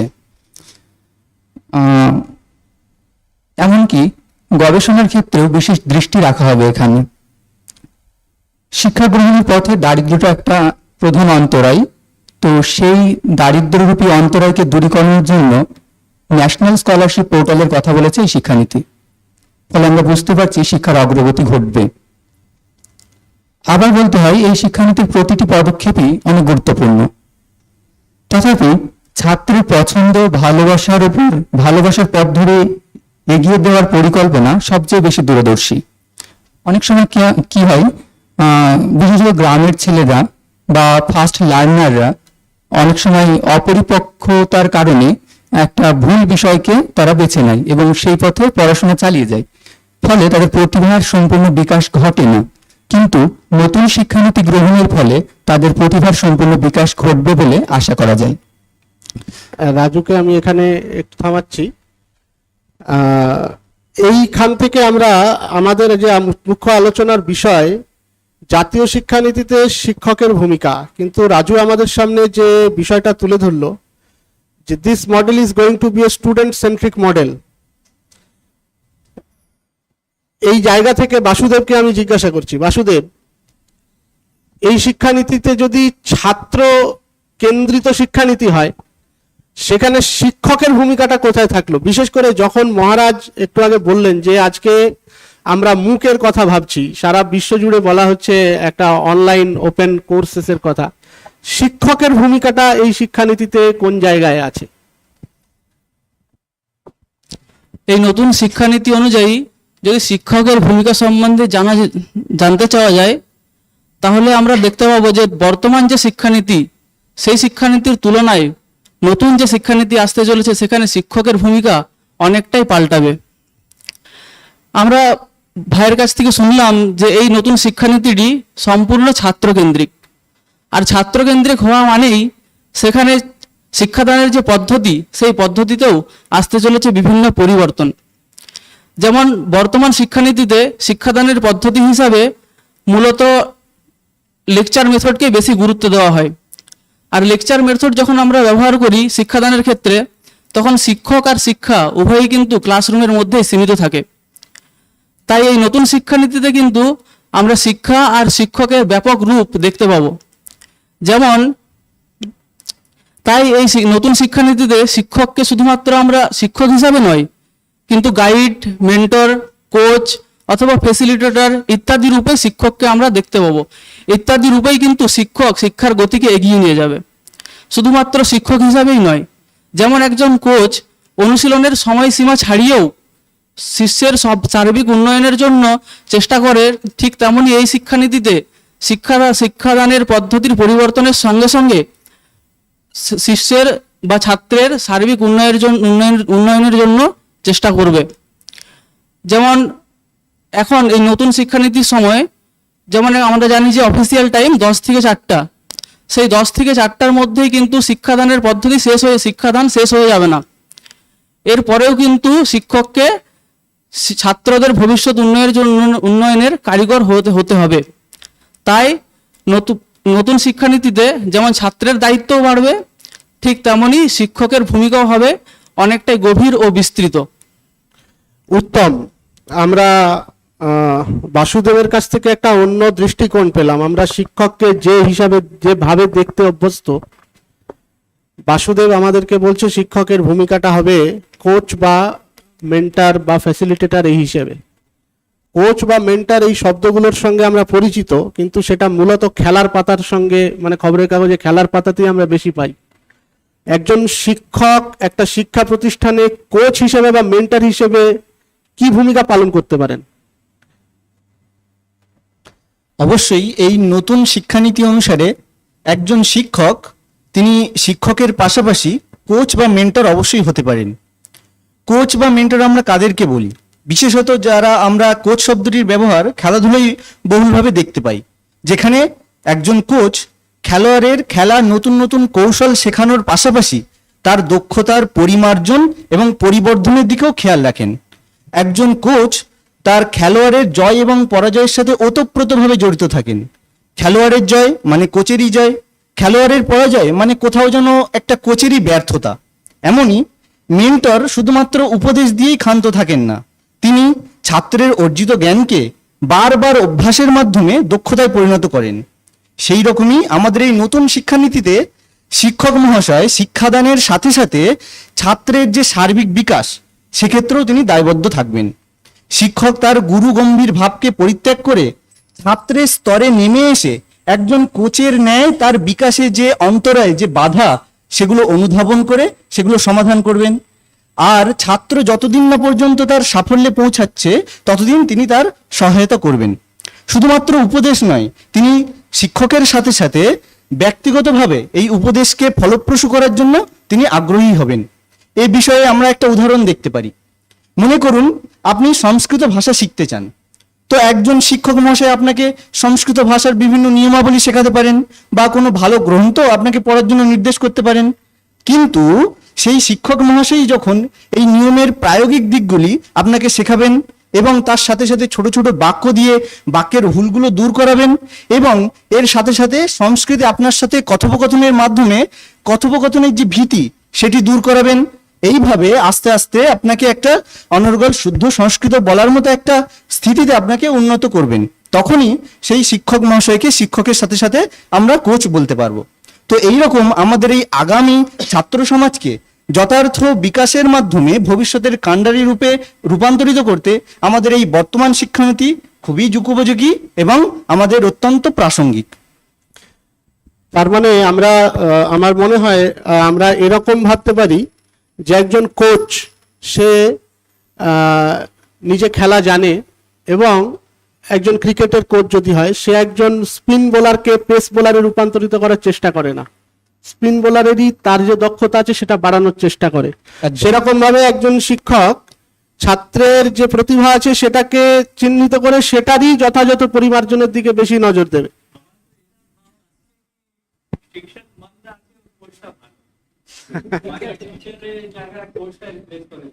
শিক্ষকের সাথে সাথে কোচ মানে তার দায়িত্বটা আরোটা অনেক বেড়ে গেল। এবং একই রকম ভাবে যেখানে মেন্টারশিপের কথা বলছিলেন মহারাজ একটু আগে বলছিলেন আচিনতি চ শাস্ত্রার্থম আচারে স্থাপয়ত্যপি, সেই ভাবনাটাকেও হয়তো কোথাও না কোথাও এখানে আনা হচ্ছে। তো আর একটা শব্দ আমরা পেয়েছিলাম বাসুদেবের কথায়, ফেসিলিটেটর। আমি পঙ্কজের কাছে চলে আসবো। পঙ্কজ, ফেসিলিটেটর বলতে ঠিক কি বোঝানো হচ্ছে, বা ফেসিলিটেটর হিসেবে শিক্ষকের ভূমিকাটা কি হতে পারে এই শিক্ষানীতিতে? ন্যাশনাল এডুকেশন পলিসিতে বলা হচ্ছে যে আমরা যেভাবে গতানুগতিকভাবে আজ পর্যন্ত শুনে এসছি যে একজন টিচার, তো সেই টিচারের রোলটিকে বলা হচ্ছে যে মেন্টর, কোচ কিংবা ফ্যাসিলিটেটর হিসেবে দেখতে হবে। তো সেখানে ফ্যাসিলিটেটর বলতে এই শব্দের অর্থ হচ্ছে যে একজন যিনি কোনো কাজকে, কোনো প্রসেসকে সহজ থেকে সহজতর করেন। তো একজন টিচার তিনি অ্যাজ এ ফ্যাসিলিটেটর তার ভূমিকা কি হতে পারে, অর্থাৎ ছাত্রদের যে পড়ানোর বিষয়টিকে তিনি আরো কিভাবে সহজভাবে করতে পারেন, ছাত্রদের কাছে কিভাবে সহজভাবে তুলে ধরতে পারেন। যেমন কোনো একজন টিচার কোনো গতানুগতিকভাবে কোনো পাঠ্যপুস্তক ধরে সিলেবাস অনুযায়ী না পড়িয়ে যদি সেখান থেকে এমন কিছু ক্লাসরুমের মধ্যে কিছু সিচুয়েশন তৈরি করা যেখান থেকে ছাত্ররা নিজে থেকে শিখতে পারবে, অর্থাৎ যে বিষয়টি তিনি পড়াবেন সেখান থেকে ছাত্রদের মধ্য থেকে একটি প্রবলেম দেওয়া, যে প্রবলেমটি কি করবে ছাত্ররা নিজেরাই শিখবে, নিজেরাই সলভ করার চেষ্টা করবে। এবার ফ্যাসিলিটেটর কি করবেন, সেখানে ছাত্রদেরকে একটু গাইড করবেন, হেল্প করবেন, ঠিক আছে। এর ফলে কি হচ্ছে, ছাত্ররা সেই বিষয়টি যখন নিজেরা সার্চ করছে, নিজেরা সেই সম্বন্ধে জ্ঞান অর্জন করার চেষ্টা করছে, তাহলে সেই বিষয়ে তাদের জ্ঞান আরো বেশি বাড়বে এবং এই যে পড়ানোর বিষয়টি বা পড়ার বিষয়টিতে তারা আরো বেশি আগ্রহী হয়ে উঠবে বলে মনে হয়। এমন কিছু ফ্যাসিলিটেটর যদি টিচারের থেকে ভূমিকা পালন করা হয়, টিচার থেকে যে ফ্যাসিলিটেটরের বিশেষ ভূমিকা, তাতে দেখা যাবে যে তার দায়িত্ব অনেকখানি আরো বেড়ে যায়। অর্থাৎ তার কাছে টিচিং প্ল্যানিং, একটা ম্যাক্সিমাম টিচিং প্ল্যানিং থাকবে। কেন? কারণ এটি হচ্ছে বলা হচ্ছে যে এর আগেই যে স্টুডেন্ট সেন্ট্রিক টিচিং প্ল্যানিং, অর্থাৎ স্টুডেন্টদের যেভাবে কোনো, যেমন যদি কোনো ডিফিকাল্ট টপিক পড়ানোর থাকে সেটা কিভাবে ছাত্রদের সামনে সহজভাবে উপস্থাপন করা যায়, তার জন্য প্রয়োজন অনুযায়ী, অর্থাৎ ছাত্রদের প্রয়োজন অনুযায়ী প্রজেক্টর কিংবা ডায়াগ্রাম করে দেখানো কিংবা ছাত্রদের দিয়ে কিছু অ্যাসাইনমেন্ট লেখানো, এই সমস্ত কাজের দ্বারা সেই বিষয়টি কি হবে, ছাত্রদের কাছে আরো বেশি উপযোগী হয়ে উঠবে, তারা বেশি জানতে পারবে, কেননা তারা সেই কাজটি, সেই বিষয়টি শিখছে নিজেদের থেকে, নিজেরা রিসার্চ করে জানতে পারছে। এর জন্য টিচারদের একজন প্রয়োজন যে ছাত্রদের যখন ক্লাসে পড়ানো হচ্ছে, তো যে বিষয়টি পড়ানো হচ্ছে তার পরবর্তী টপিক শুরু করার আগে ছাত্রদের একটু সময় দেওয়া, যাতে তারা সেই বিষয়টি থেকে তাদের মধ্যে যে ডাউটসগুলো থাকছে, কোশ্চেনগুলো থাকছে, তারা সেগুলো ক্রিয়েট করার সময় পায় এবং টিচারকে জিজ্ঞেস করতে পারে। এর ফলে কি হবে, একটি ডিসকাশনের মাধ্যমে সেই ডাউটসগুলি ক্লিয়ার করা খুবই সহজে সম্ভব হবে। তার মানে আমরা বুঝতে পারছি যে এখানে পেডাগগিরও একটা বড়সড় পরিবর্তন প্রয়োজন আছে। আমি শুভঙ্করের কাছে আসবো। শুভঙ্কর, আমরা অনেকগুলো শব্দ পেলাম, কোচ, মেন্টর, ফেসিলিটেটর। তো আমার কাছে একটা বিষয় একটু ধোঁয়াশার মধ্যে রয়েছে, অস্পষ্টতা, যে আগে আমরা প্রাথমিক, মাধ্যমিক, উচ্চ মাধ্যমিক এবং প্রগত শিক্ষার একটা রীতিতে ছিলাম, সেটা পরিবর্তন হতে চলেছে 5+3+3+4 এরকম ভাবে। এই সমস্ত স্তরেই সমস্ত টিচারকেই কি কোচ, মেন্টার, ফেসিলিটেটর একসঙ্গে হয়ে উঠতে হবে, নাকি এর কোনো স্তরভেদ জাতীয় শিক্ষানীতির মধ্যে বলা হচ্ছে? হ্যাঁ, স্তরভেদ রয়েছে। শিক্ষাকে আমরা কয়েকটি স্তরে ভাগ করে থাকি, যেমন প্রাথমিক শিক্ষা, মাধ্যমিক শিক্ষা এবং উচ্চশিক্ষা। প্রাথমিক শিক্ষাতে কি হয় যে 6 থেকে 11 বছর বয়সের শিশুরা এখানে শিক্ষা লাভ করেন এবং তাদেরকে 5 বছর মেয়াদি পর্যন্ত শিক্ষাদান করা হয়। এক্ষেত্রে শিশুদের বর্ণ পরিচয়, সংখ্যাজ্ঞান এবং শব্দোচ্চারণ বিধি আর বিভিন্ন পারিপার্শ্বিক বস্তু পরিচয় করানো হয়। এখানে শিক্ষকদের প্রধান কাজ হলো তাদেরকে শিশুদের সঙ্গে নেমে এসে শিশুসুলভ আচরণ করতে হবে এবং একটি তাদের শিশুসুলভ পরিবেশ তৈরি করতে হবে। তারপর তাদেরকে শিক্ষাদান করতে হবে। তাতে কি হয়, শিশুদের মন তো অত্যন্ত চঞ্চল, তাদের মন একাগ্র থাকে এবং খেলার ছলে তারা শিখে নিতে পারে জিনিসগুলোকে। আর মাধ্যমিক শিক্ষা বলতে আমরা বুঝি যেখানে 8ম থেকে দ্বাদশ শ্রেণী পর্যন্ত শিক্ষা লাভ করা হয়। সেখানে শিক্ষার্থীদের চিন্তন শক্তির উন্মেষ ঘটানো হয়। শিক্ষার্থীরা কোনো বিষয় নিয়ে ভাবতে শুরু করে এবং সেই ভাবনাকে তারা সুন্দরভাবে খাতা কলমে প্রকাশ করে। এটা শিক্ষকের দ্বারাই করানো হয় এবং শিক্ষক কি করে, তাদের মধ্যে যে সমস্ত নতুন নতুন প্রশ্ন জাগে সেগুলোর দূরীকরণ করেন এবং নিজের যে শিক্ষার্থীদের যে দুর্বলতার জায়গাগুলো সেগুলো তাদের সামনে উপস্থাপন করেন। এছাড়াও শিক্ষক এখানেই তাদের শিক্ষার্থীদের শিক্ষার যে মূল উদ্দেশ্য, অর্থাৎ আমাদের সামগ্রিক বিকাশ, সমাজের প্রতি দায়বদ্ধতা, প্রতিটি মানুষের চারিত্রবোধ ইত্যাদির জ্ঞান দেন। উচ্চশিক্ষা বলতে আমরা বুঝি স্নাতক এবং স্নাতকোত্তর, এছাড়া গবেষণা কার্য। স্নাতক এবং স্নাতকোত্তর শ্রেণীগুলিতে দেখা যায় যে শিক্ষক তাদের দীর্ঘদিনের অধ্যাপনার দ্বারা যে অর্জিত শিক্ষার মূল নির্যাস, সেই বিষয়গুলোকে শিক্ষার্থীদের সঙ্গে আলোচনা করেন এবং শিক্ষার্থীদের যে নতুন নতুন প্রশ্ন, সেই বিষয়ের গভীর অধ্যয়নের ফলে যে প্রশ্ন, সেগুলোর সমাধান করেন। এছাড়াও শিক্ষার্থীরা এখানে শিক্ষণের দিকে এগিয়ে আসেন। কিছু কিছু শিক্ষণ বলতে এখানে বিএড অথবা ডিএলএড এই ডিগ্রিগুলো লাভ, তার ফলে কলেজ, এছাড়া বিভিন্ন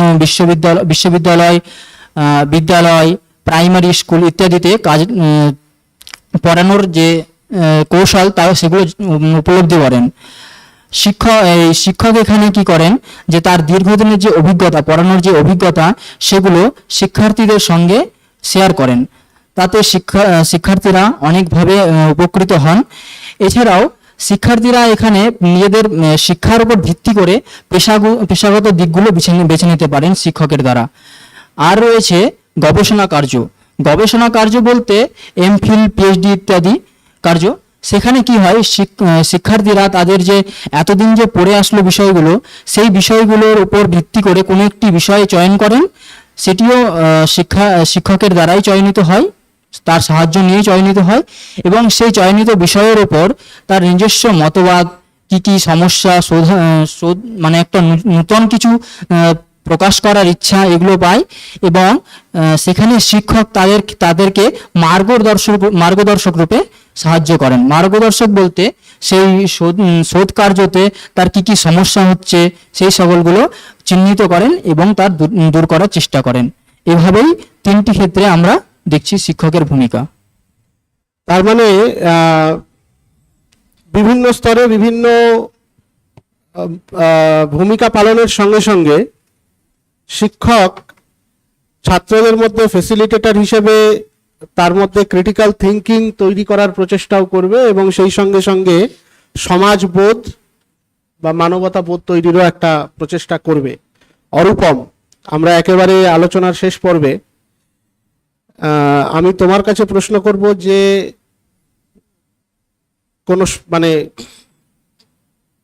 তোমার প্রশ্নটাকে আমি বিয়ন্ড লিমিট করছি এই কারণে, তুমি তোমার গবেষণার একদম শেষ পর্যায়ে আছো, হয়তো কিছুদিনের মধ্যে তুমি শিক্ষকতায় যোগদান করবে এবং you will be the first batch of teachers implementing the national education policy.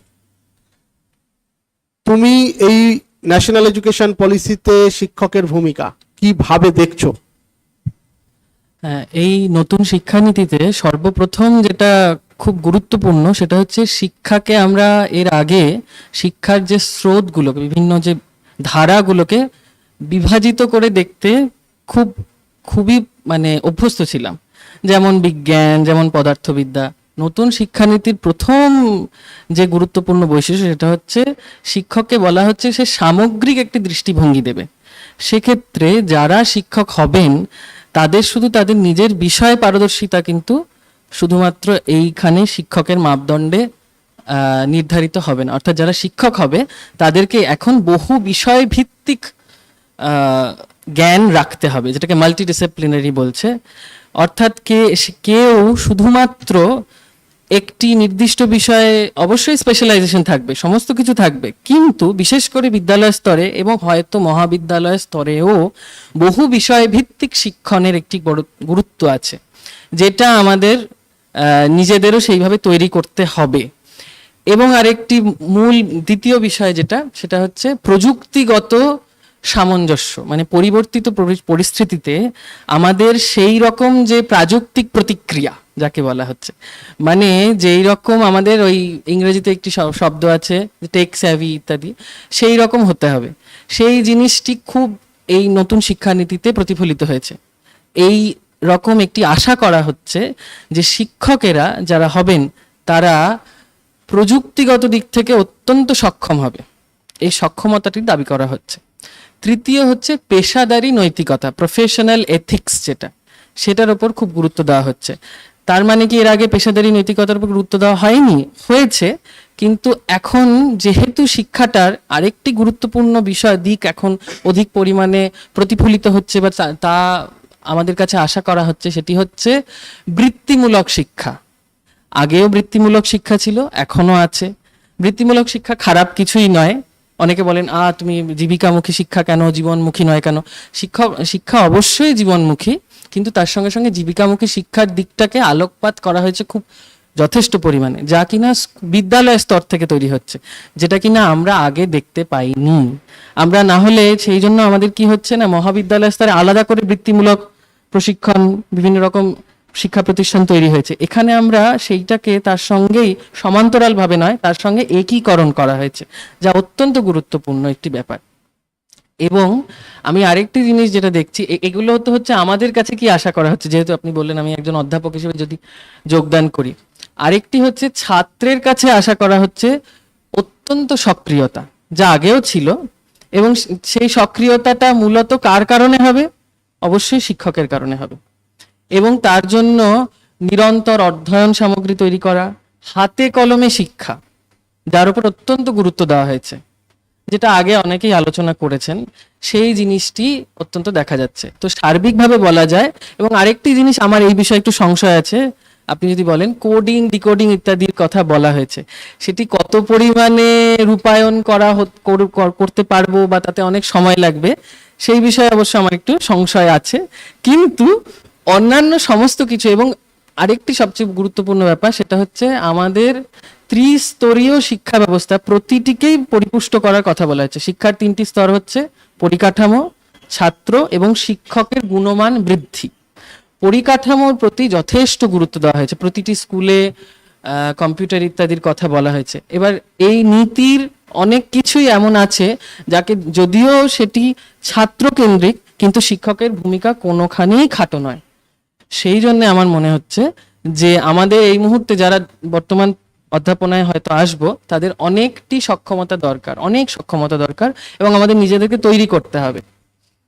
এই বলে আমি আমার বক্তব্য শেষ করছি। আমি কিছুদিন আগে এই যে জাতীয় শিক্ষানীতির যিনি চেয়ারম্যান ছিলেন, মানে কমিটির, কে কস্তুরী রঙ্গন, ওনার একটা বক্তব্য শুনছিলাম। উনি বলছিলেন যে intent has been spoken, it has been well documented, but the implementation, the whole system of implementation is on the shoulders of the teachers. যাই হোক, এখানে এখনো অবধি আমাদেরও অনেক কিছু ভাবনা চিন্তার জায়গা আছেই। যেমন তুমি বলছিলে, আমি আমাদের ডিন স্যারের কাছে অনুরোধ করব, স্যার আপনি আপনার এন্ডিং রিমার্কস যদি দেন।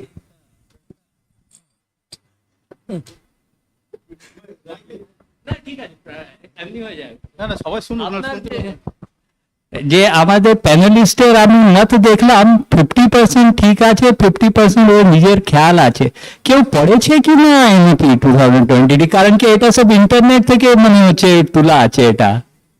না না, হ্যাঁ ঠিক আছে।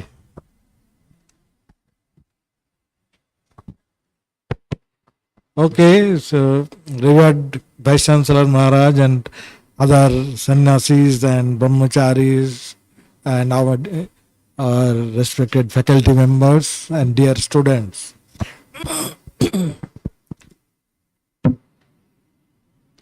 So, see, before talking about this present education policy, one invariant thing is the quality of the teacher, and the quality of the teacher is, I cannot just say that do this, do that. Is it high or low?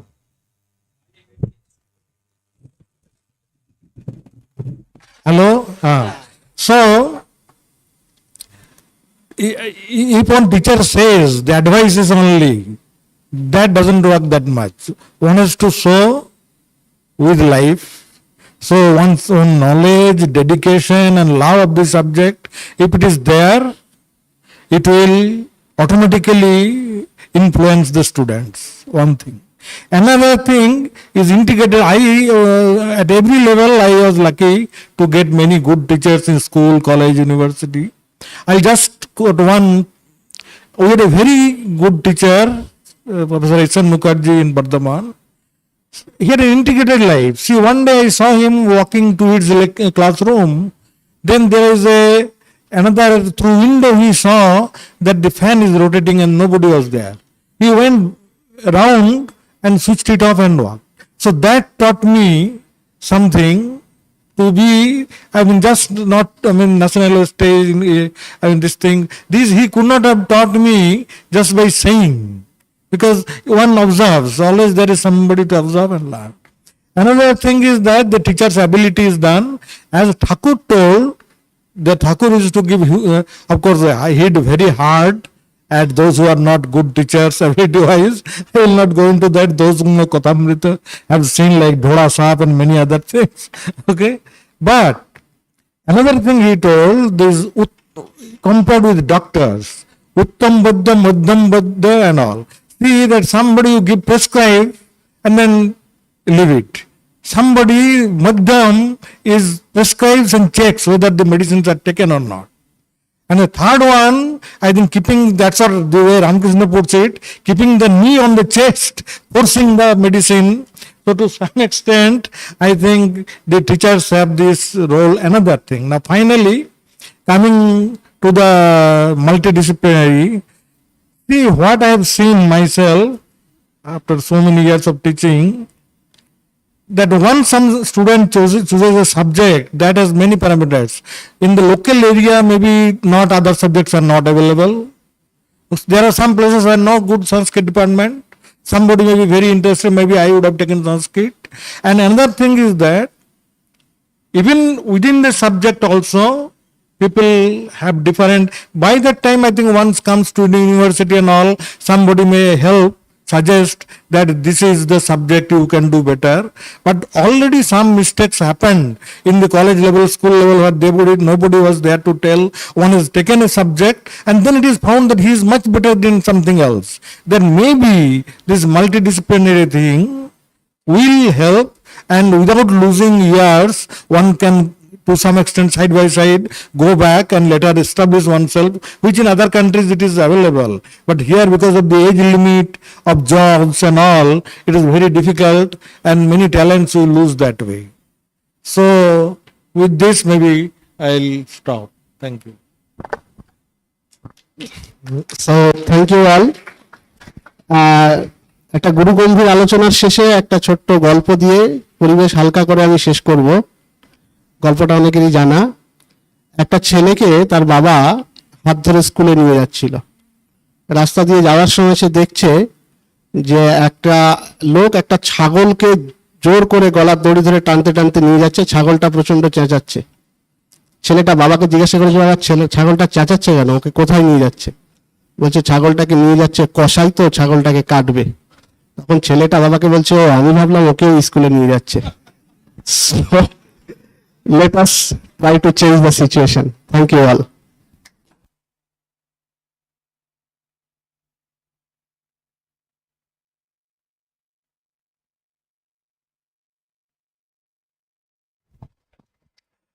ধন্যবাদ।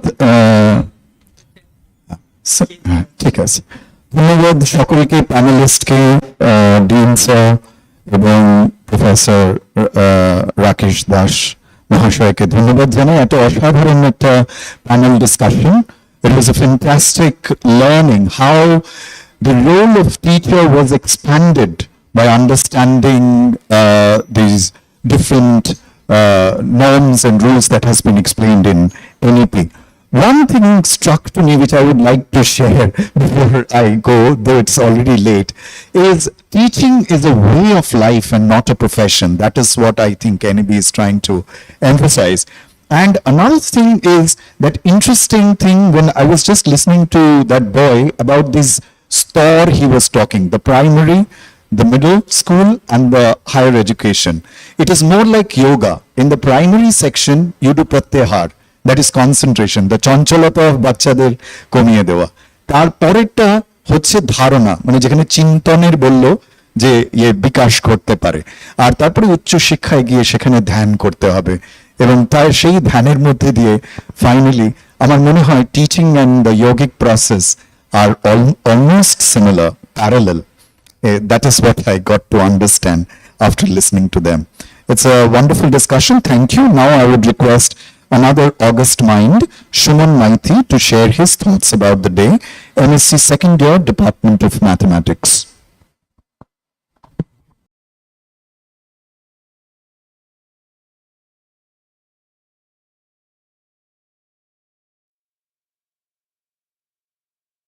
জানাই আজকের এই দিনটি শিক্ষকদেরকে উদ্দেশ্য করে উৎসর্গ করে উদযাপন করা হয়ে থাকে। সমাজে আমাদের নিজ নিজ ভূমিকা ঠিক ঠিক রূপে বুঝতে হলে দেখতে হবে আমরা কি কি কাজ করে চলেছি। ঠিক তেমনি সমাজে শিক্ষকদের গুরুত্ব ও ভূমিকা ঠিক ঠিকভাবে অনুধাবন করতে হলে সর্বপ্রথমে আমাদের শিক্ষার প্রয়োজনীয়তা ও সমাজ কল্যাণে তার গুরুত্ব অনুধাবন করা একান্ত আবশ্যক। তার জন্য আবার আমাদের বুঝতে হবে শিক্ষা বলতে আসলে কি বোঝায়। শিক্ষা হলো সেই বস্তু যা মানুষের অন্তরে লুকিয়ে থাকা অনন্ত সম্ভাবনাকে বিকশিত করে তোলে। In the words of Vivekananda, education is the manifestation of the perfection already in man. শিক্ষা আমাদেরকে সংকীর্ণ কুয়ো থেকে তুলে নিয়ে গিয়ে সমুদ্রে নিয়ে যায়, আমাদের মনের নিবিড়তম অন্ধকার কোণে পর্যন্ত আলোর কিরণ পৌঁছে দেয়।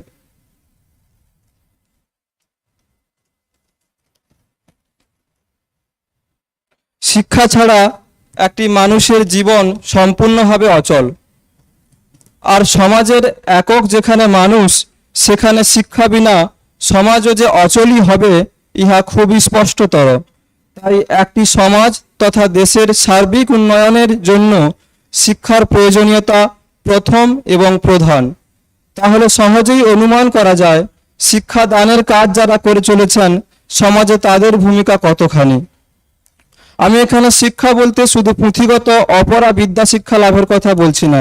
শিক্ষা অর্থে পড়া অপরা উভয় বিদ্যা শিক্ষার কথাই আমাদের বুঝতে হবে। কারণ চরিত্র গঠনকারী পরাবিদ্যা শিক্ষা লাভ বিনা শুধু অপরাবিদ্যা শিক্ষা লাভ অনেক ক্ষেত্রে সমাজের কল্যাণের বদলে অকল্যাণই ডেকে আনতে পারে। তাই এই উভয় ক্ষেত্রেই আমরা আমাদের শিক্ষকদের কাছে ভীষণভাবে ঋণী। যদি আমরা আমাদের দৃষ্টিক্ষেত্রে সীমানাকে প্রসারিত করে শিক্ষক শব্দটিকে বিচার করি, তাহলে দেখব আমরা সকলেই আসলে শিক্ষার্থীর ভূমিকায়। We are all in the stage of students. তখন দেখব আমাদের স্কুল ইউনিভার্সিটির শিক্ষকগণ ছাড়াও এই সমস্ত বিশ্ব প্রকৃতি আমাদের সেই মহান শিক্ষক কুলের একটি অংশ। আমরা ছোটবেলায় কবি সুনীলমল বসুর একটি বিখ্যাত কবিতা পড়েছি, যেটি হলো সবার আমি ছাত্র। তার প্রথম দুটি লাইন স্মরণ করলে আমরা এই কথাটির তাৎপর্য অনুধাবন করতে পারবো। আকাশ আমায় শিক্ষা দিল উদার হতে ভাইরে, কর্মী হবার মন্ত্র আমি বায়ুর কাছে পাইরে। আমি এখানে পুরো কবিতাটি উদ্ধৃত করছি না, কিন্তু এই কবিতাটি যদি পুরোটি ভালো করে গভীরভাবে অধ্যয়ন করা হয় তাহলে আমরা দেখব এই বিশ্ব প্রকৃতির সমস্ত উপাদান, গাছপালা, নদী নালা, সাগর, পাহাড়, ছোট বড়, বাবা মা প্রত্যেকের কাছ থেকেই আমরা ক্রমাগত শিক্ষা লাভ করে চলেছি এবং এই জন্য আমরা এদের সবার কাছেই ঋণী। এই দিনটির উদযাপন সার্থক হবে তখন যখন এই যে সমগ্র বিশ্ব প্রকৃতি সমস্ত রকম পদ্ধতি ক্রমাগত আমাদের কিছু শেখানোর চেষ্টা করছে, সেটি ঠিক ঠিক রূপে নিজেদের জীবনে প্রয়োগ করতে পারি। এই যে অ্যাবস্ট্রাক্ট শিক্ষক কুলের মধ্যে অন্যতম গুরুত্বপূর্ণ হলো মানব শিক্ষক। বাবা মা, স্কুল কলেজের শিক্ষক শিক্ষিকা যারা প্রতিনিয়ত আমাদের সামনে নিজেদের উদাহরণ হিসাবে রেখে আমাদের ব্যবহারিক জগতের শিক্ষা লাভে সহায়তা করে চলেছেন। একজন আমেরিকান ফিলোসফার সিডনি হুক বড় সুন্দর কথা বলেছেন, everyone who remembers his own education remembers teachers, not methods and techniques. The teacher is the heart of the educational system. আমরা আরো জানি education is the backbone of the society, আর এই ব্যাকবোনকে যারা গড়ে তুলছে সেই মহান শিক্ষক কুলকে আমি আমার আন্তরিক শ্রদ্ধা ও কৃতজ্ঞতা জ্ঞাপন করি। জাতি গঠনের পিছনে তাদের নীরব ও অনিবার্য ভূমিকা সত্যি অনস্বীকার্য।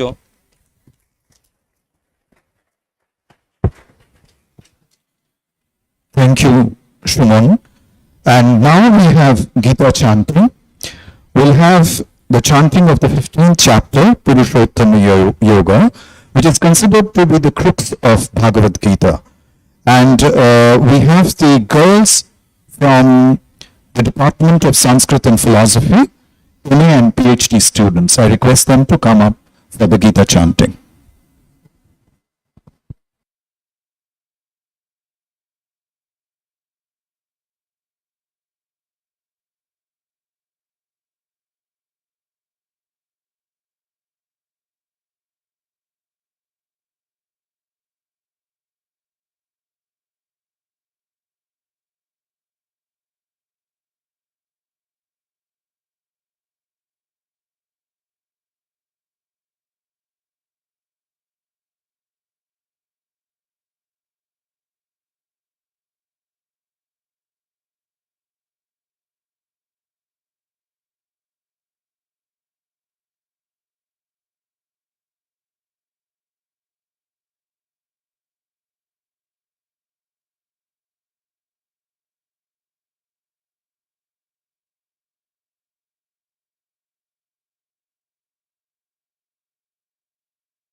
ऊर्ध्वमूलमनः शाखम् अश्वत्थम् प्राहुरव्ययम् छन्दांसि यस्य पर्णानि यस्तौ वेद स वेदवित् अतश्चोर्ध्वम् रचितास्तस्य शाखा गुणप्रविद्धा विषयप्रवादाः अधश्च मूलानि अनुसन्ततानि कर्मानुबन्धीनि मनुष्यलोके न रूपमस्येह तथोपलभ्यते नान्तो न चादिर्न च सम्प्रतिष्ठा अश्वत्थमेनं सुविरूढमूलम् असङ्गशस्त्रेण दृढेन छित्त्वा ततः पदं तत्परिमार्गितव्यम् यस्मिन् गता न निवर्तन्ति भूयः तमेव चाद्यं पुरुषं प्रपद्ये यतः प्रवृत्ति प्रसिता पुराणी निर्माणमोहाजितसङ्गदोषा अध्यात्मनित्या विनिवृत्तकामाः द्वन्द्वैर्विमुक्ताः सुखदुःखसङ्गैः गच्छन्त्यमूढा पदमव्ययं तत् न तद्भासयते सूर्यो न शशाङ्को न पावकः यद्गत्वा न निवर्तन्ते तद्धाम परमं मम ममैवांशो जीवलोके जीवभूतः सनातनः मनःषष्ठानीन्द्रियाणि प्रकृतिस्थानि कर्षति शरीरं यदवाप्नोति यच्चाप्युत्क्रामतीश्वरः गृहीत्वैतानि संयाति वायुर्गन्धानि वाशयात् श्रोत्रं चक्षुस्पर्शनं च रसनं घ्राणमेव च अधिष्ठाय मनश्चायं विषयानुपसेवते उत्क्रामन्तं स्थितं वापि भुञ्जानं वा गुणान्वितं विमूढानानुपश्यन्ति पश्यन्ति ज्ञानचक्षुषः यतन्तो योगिनश्चैनं पश्यन्त्यात्मन्यवस्थितं यतन्तोऽप्यकृतात्मानो नैनं पश्यन्त चेतसः यदादित्यगतं तेजो जगद्भासयतेऽखिलं यच्चन्द्रमसि यच्चाग्नौ तत्तेजो विद्धि मामकम् गामाविश्य च भूतानि धारयाम्यहमोजसा पुष्णामि चौषधिः सर्वाः सोमो भूत्वा रसात्मकः अहं वैश्वानरो भूत्वा प्राणिनां देहमाश्रितः प्राणापानसमायुक्तः पचाम्यन्नं चतुर्विधम् सर्वस्य चाहं निविष्टो मत्तस्मृतिर्ज्ञानमपोहनै च वेदैश्च सर्वैरहमेव वेद्यो वेदान्तविद्वेदविदेव चाहं वायुमौ पुरुषौ लोके क्षरश्चाक्षर एव च क्षरः सर्वाणि भूतानि कूटस्थोऽक्षर उच्यते उत्तमः पुरुषस्त्वन्यः परमात्मेत्युदाहृतः यो लोकत्रयमाविश्य बिभर्त्यव्यय ईश्वरः यस्माक्षरमतीतोऽहम् अक्षरादपि चोत्तमः अतोऽस्मि लोके वेदे च प्रतितः पुरुषोत्तमः यो मामेवमसम्मूढो जानाति पुरुषोत्तमम् स सर्वविद् भजति मां सर्वभावेन भारत इति गुह्यतमं शास्त्रम् इदमुक्तं मया नघ एतद्बुद्ध्वा बुद्धिमान् स्यात् प्रियकृत्यश्च भारत ओम तत्सदिति श्रीमद्भगवद्गीतासु उपनिषत्सु ब्रह्म विद्यायां योगशास्त्रे श्रीकृष्णार्जुन संवादे पुरुषोत्तम योगो नाम पंचदशोऽध्यायः।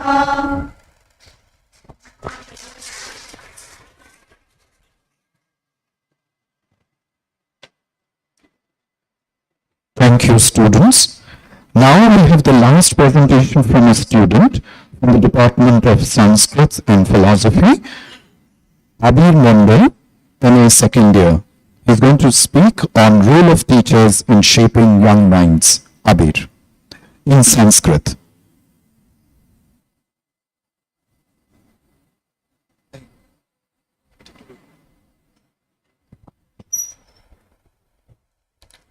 ओम महेश्वर समारंभम तथा पाणिनि मध्यमाम अस्मदा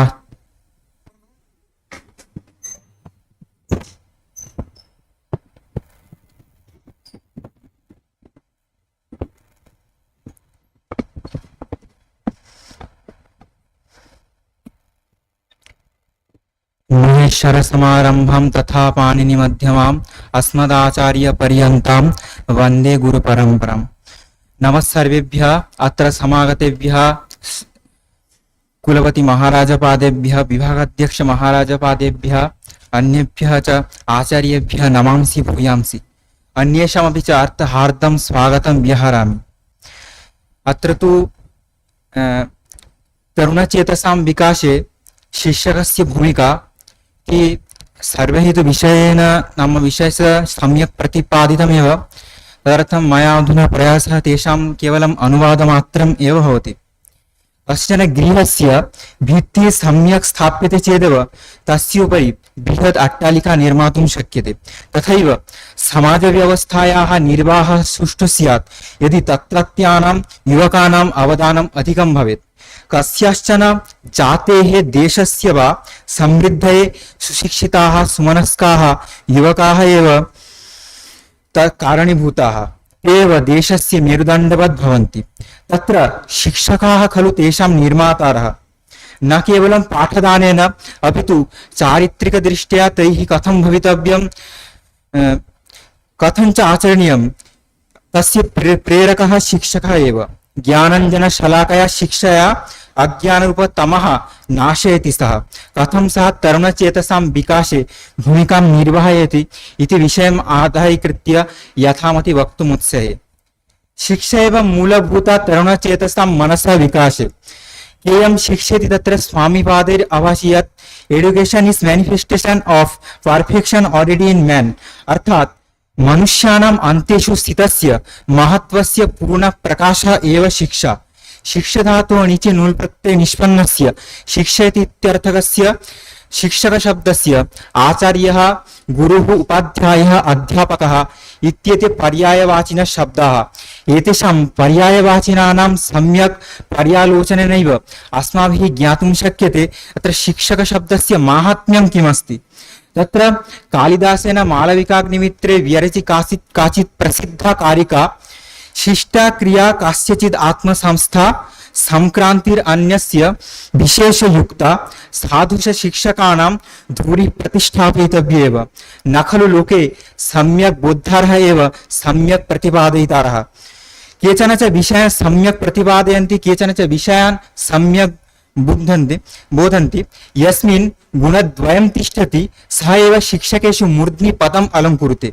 अत्र आचार्य विषये उच्यते आचिनोति च शास्त्राणि आचार्ये स्थापयत्यपि स्वयम् आचरते यस्मात् तस्मात् आचार्यः प्रचक्षते।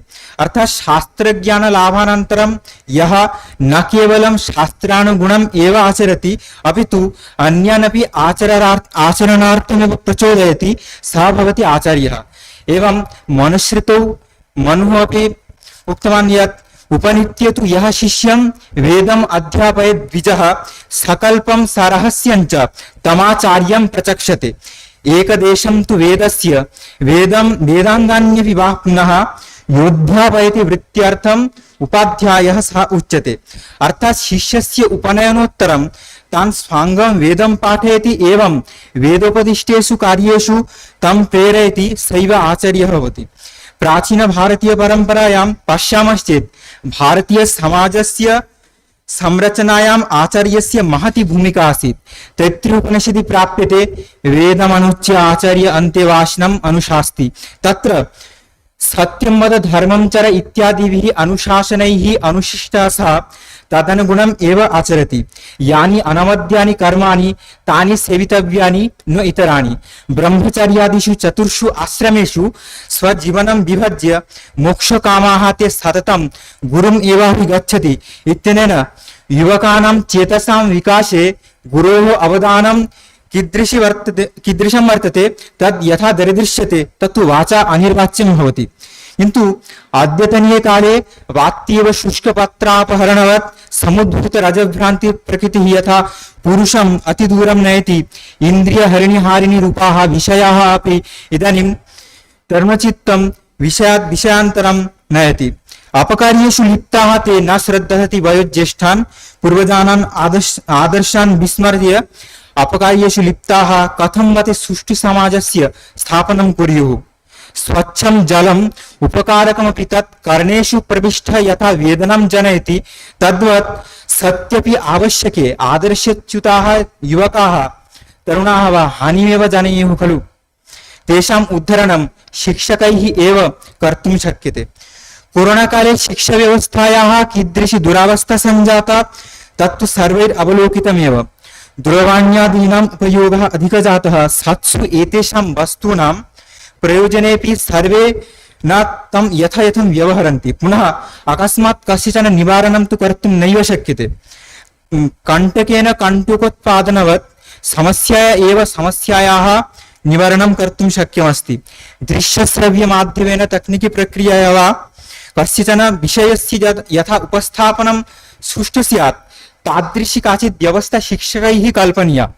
पुनः सर्वेपि जनाः इदानीं लघुना उपायेन यथा कार्यसिद्धिः सुष्ठु स्यात् तदर्थमेव प्रयतन्ते खलु। तदर्थम् अस्माकं वैयाकरणानां नयतु तत् प्रसिद्धमेव अर्थमात्रलाघवेन पुत्रस्सवं मन्यन्ते इति। कथनस्य तात्पर्यम् इदं हि यत् विषयस्य सरलतया सुष्ठुपस्थापनं यथा स्यात् तदर्थम् आचार्यैः प्रयासः विधेयः, यतोहि समेषां धारणाशक्तिस्तु समाना न भवति। तत्र शिक्षकः एव तं सम्यक् हृदि निधाय विषयस्य उपस्थापनं तस्य पुरस्तात् करोति चेत् तत् सम्यक्। पुनः एकः शिक्षकः एकः उत्तममार्गः उभयमेव सममेव इति मे अभिप्रायः, यतोहि उभयमेव अस्मान् लक्ष्यम् एव प्रापयति इत्युक्त्वा समेषां शिक्षकाणां स्वमस्तु, तेषाम् आशीर्वचनं सततम् अस्मासु तिष्ठेत्, सहनौ अवतु इति परमात्मानं सम्प्रार्थ्य पुनः शिक्षकदिवसस्य शुभाशयं सर्वेभ्यः विज्ञाप्य अत्रैव वाग्व्यापारं व्यापादयामि।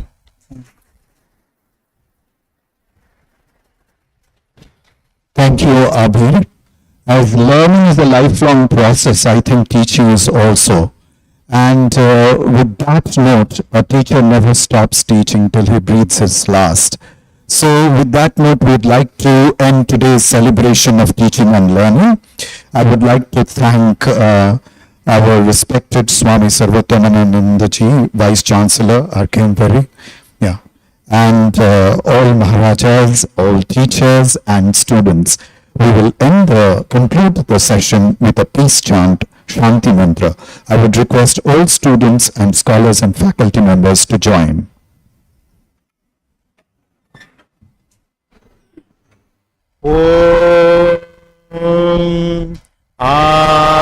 आप्यायन्तु ममाङ्गानि वाक् प्राणश्चक्षुश्रोत्रमथो बलमिन्द्रियाणि च सर्वाणि सर्वं ब्रह्मोपनिषदम् माहं ब्रह्म निराकुर्याम् मा ब्रह्म निराकरोत् अनिराकरणमस्त्वनिराकरणं मे अस्तु तदात्मनि निरते य उपनिषत्सु धर्मास्ते मयि सन्तु ते मयि सन्तु। ॐ शान्ति शान्ति शान्तिः। हरिः ॐ तत्सत्। श्रीरामकृष्णार्पणमस्तु।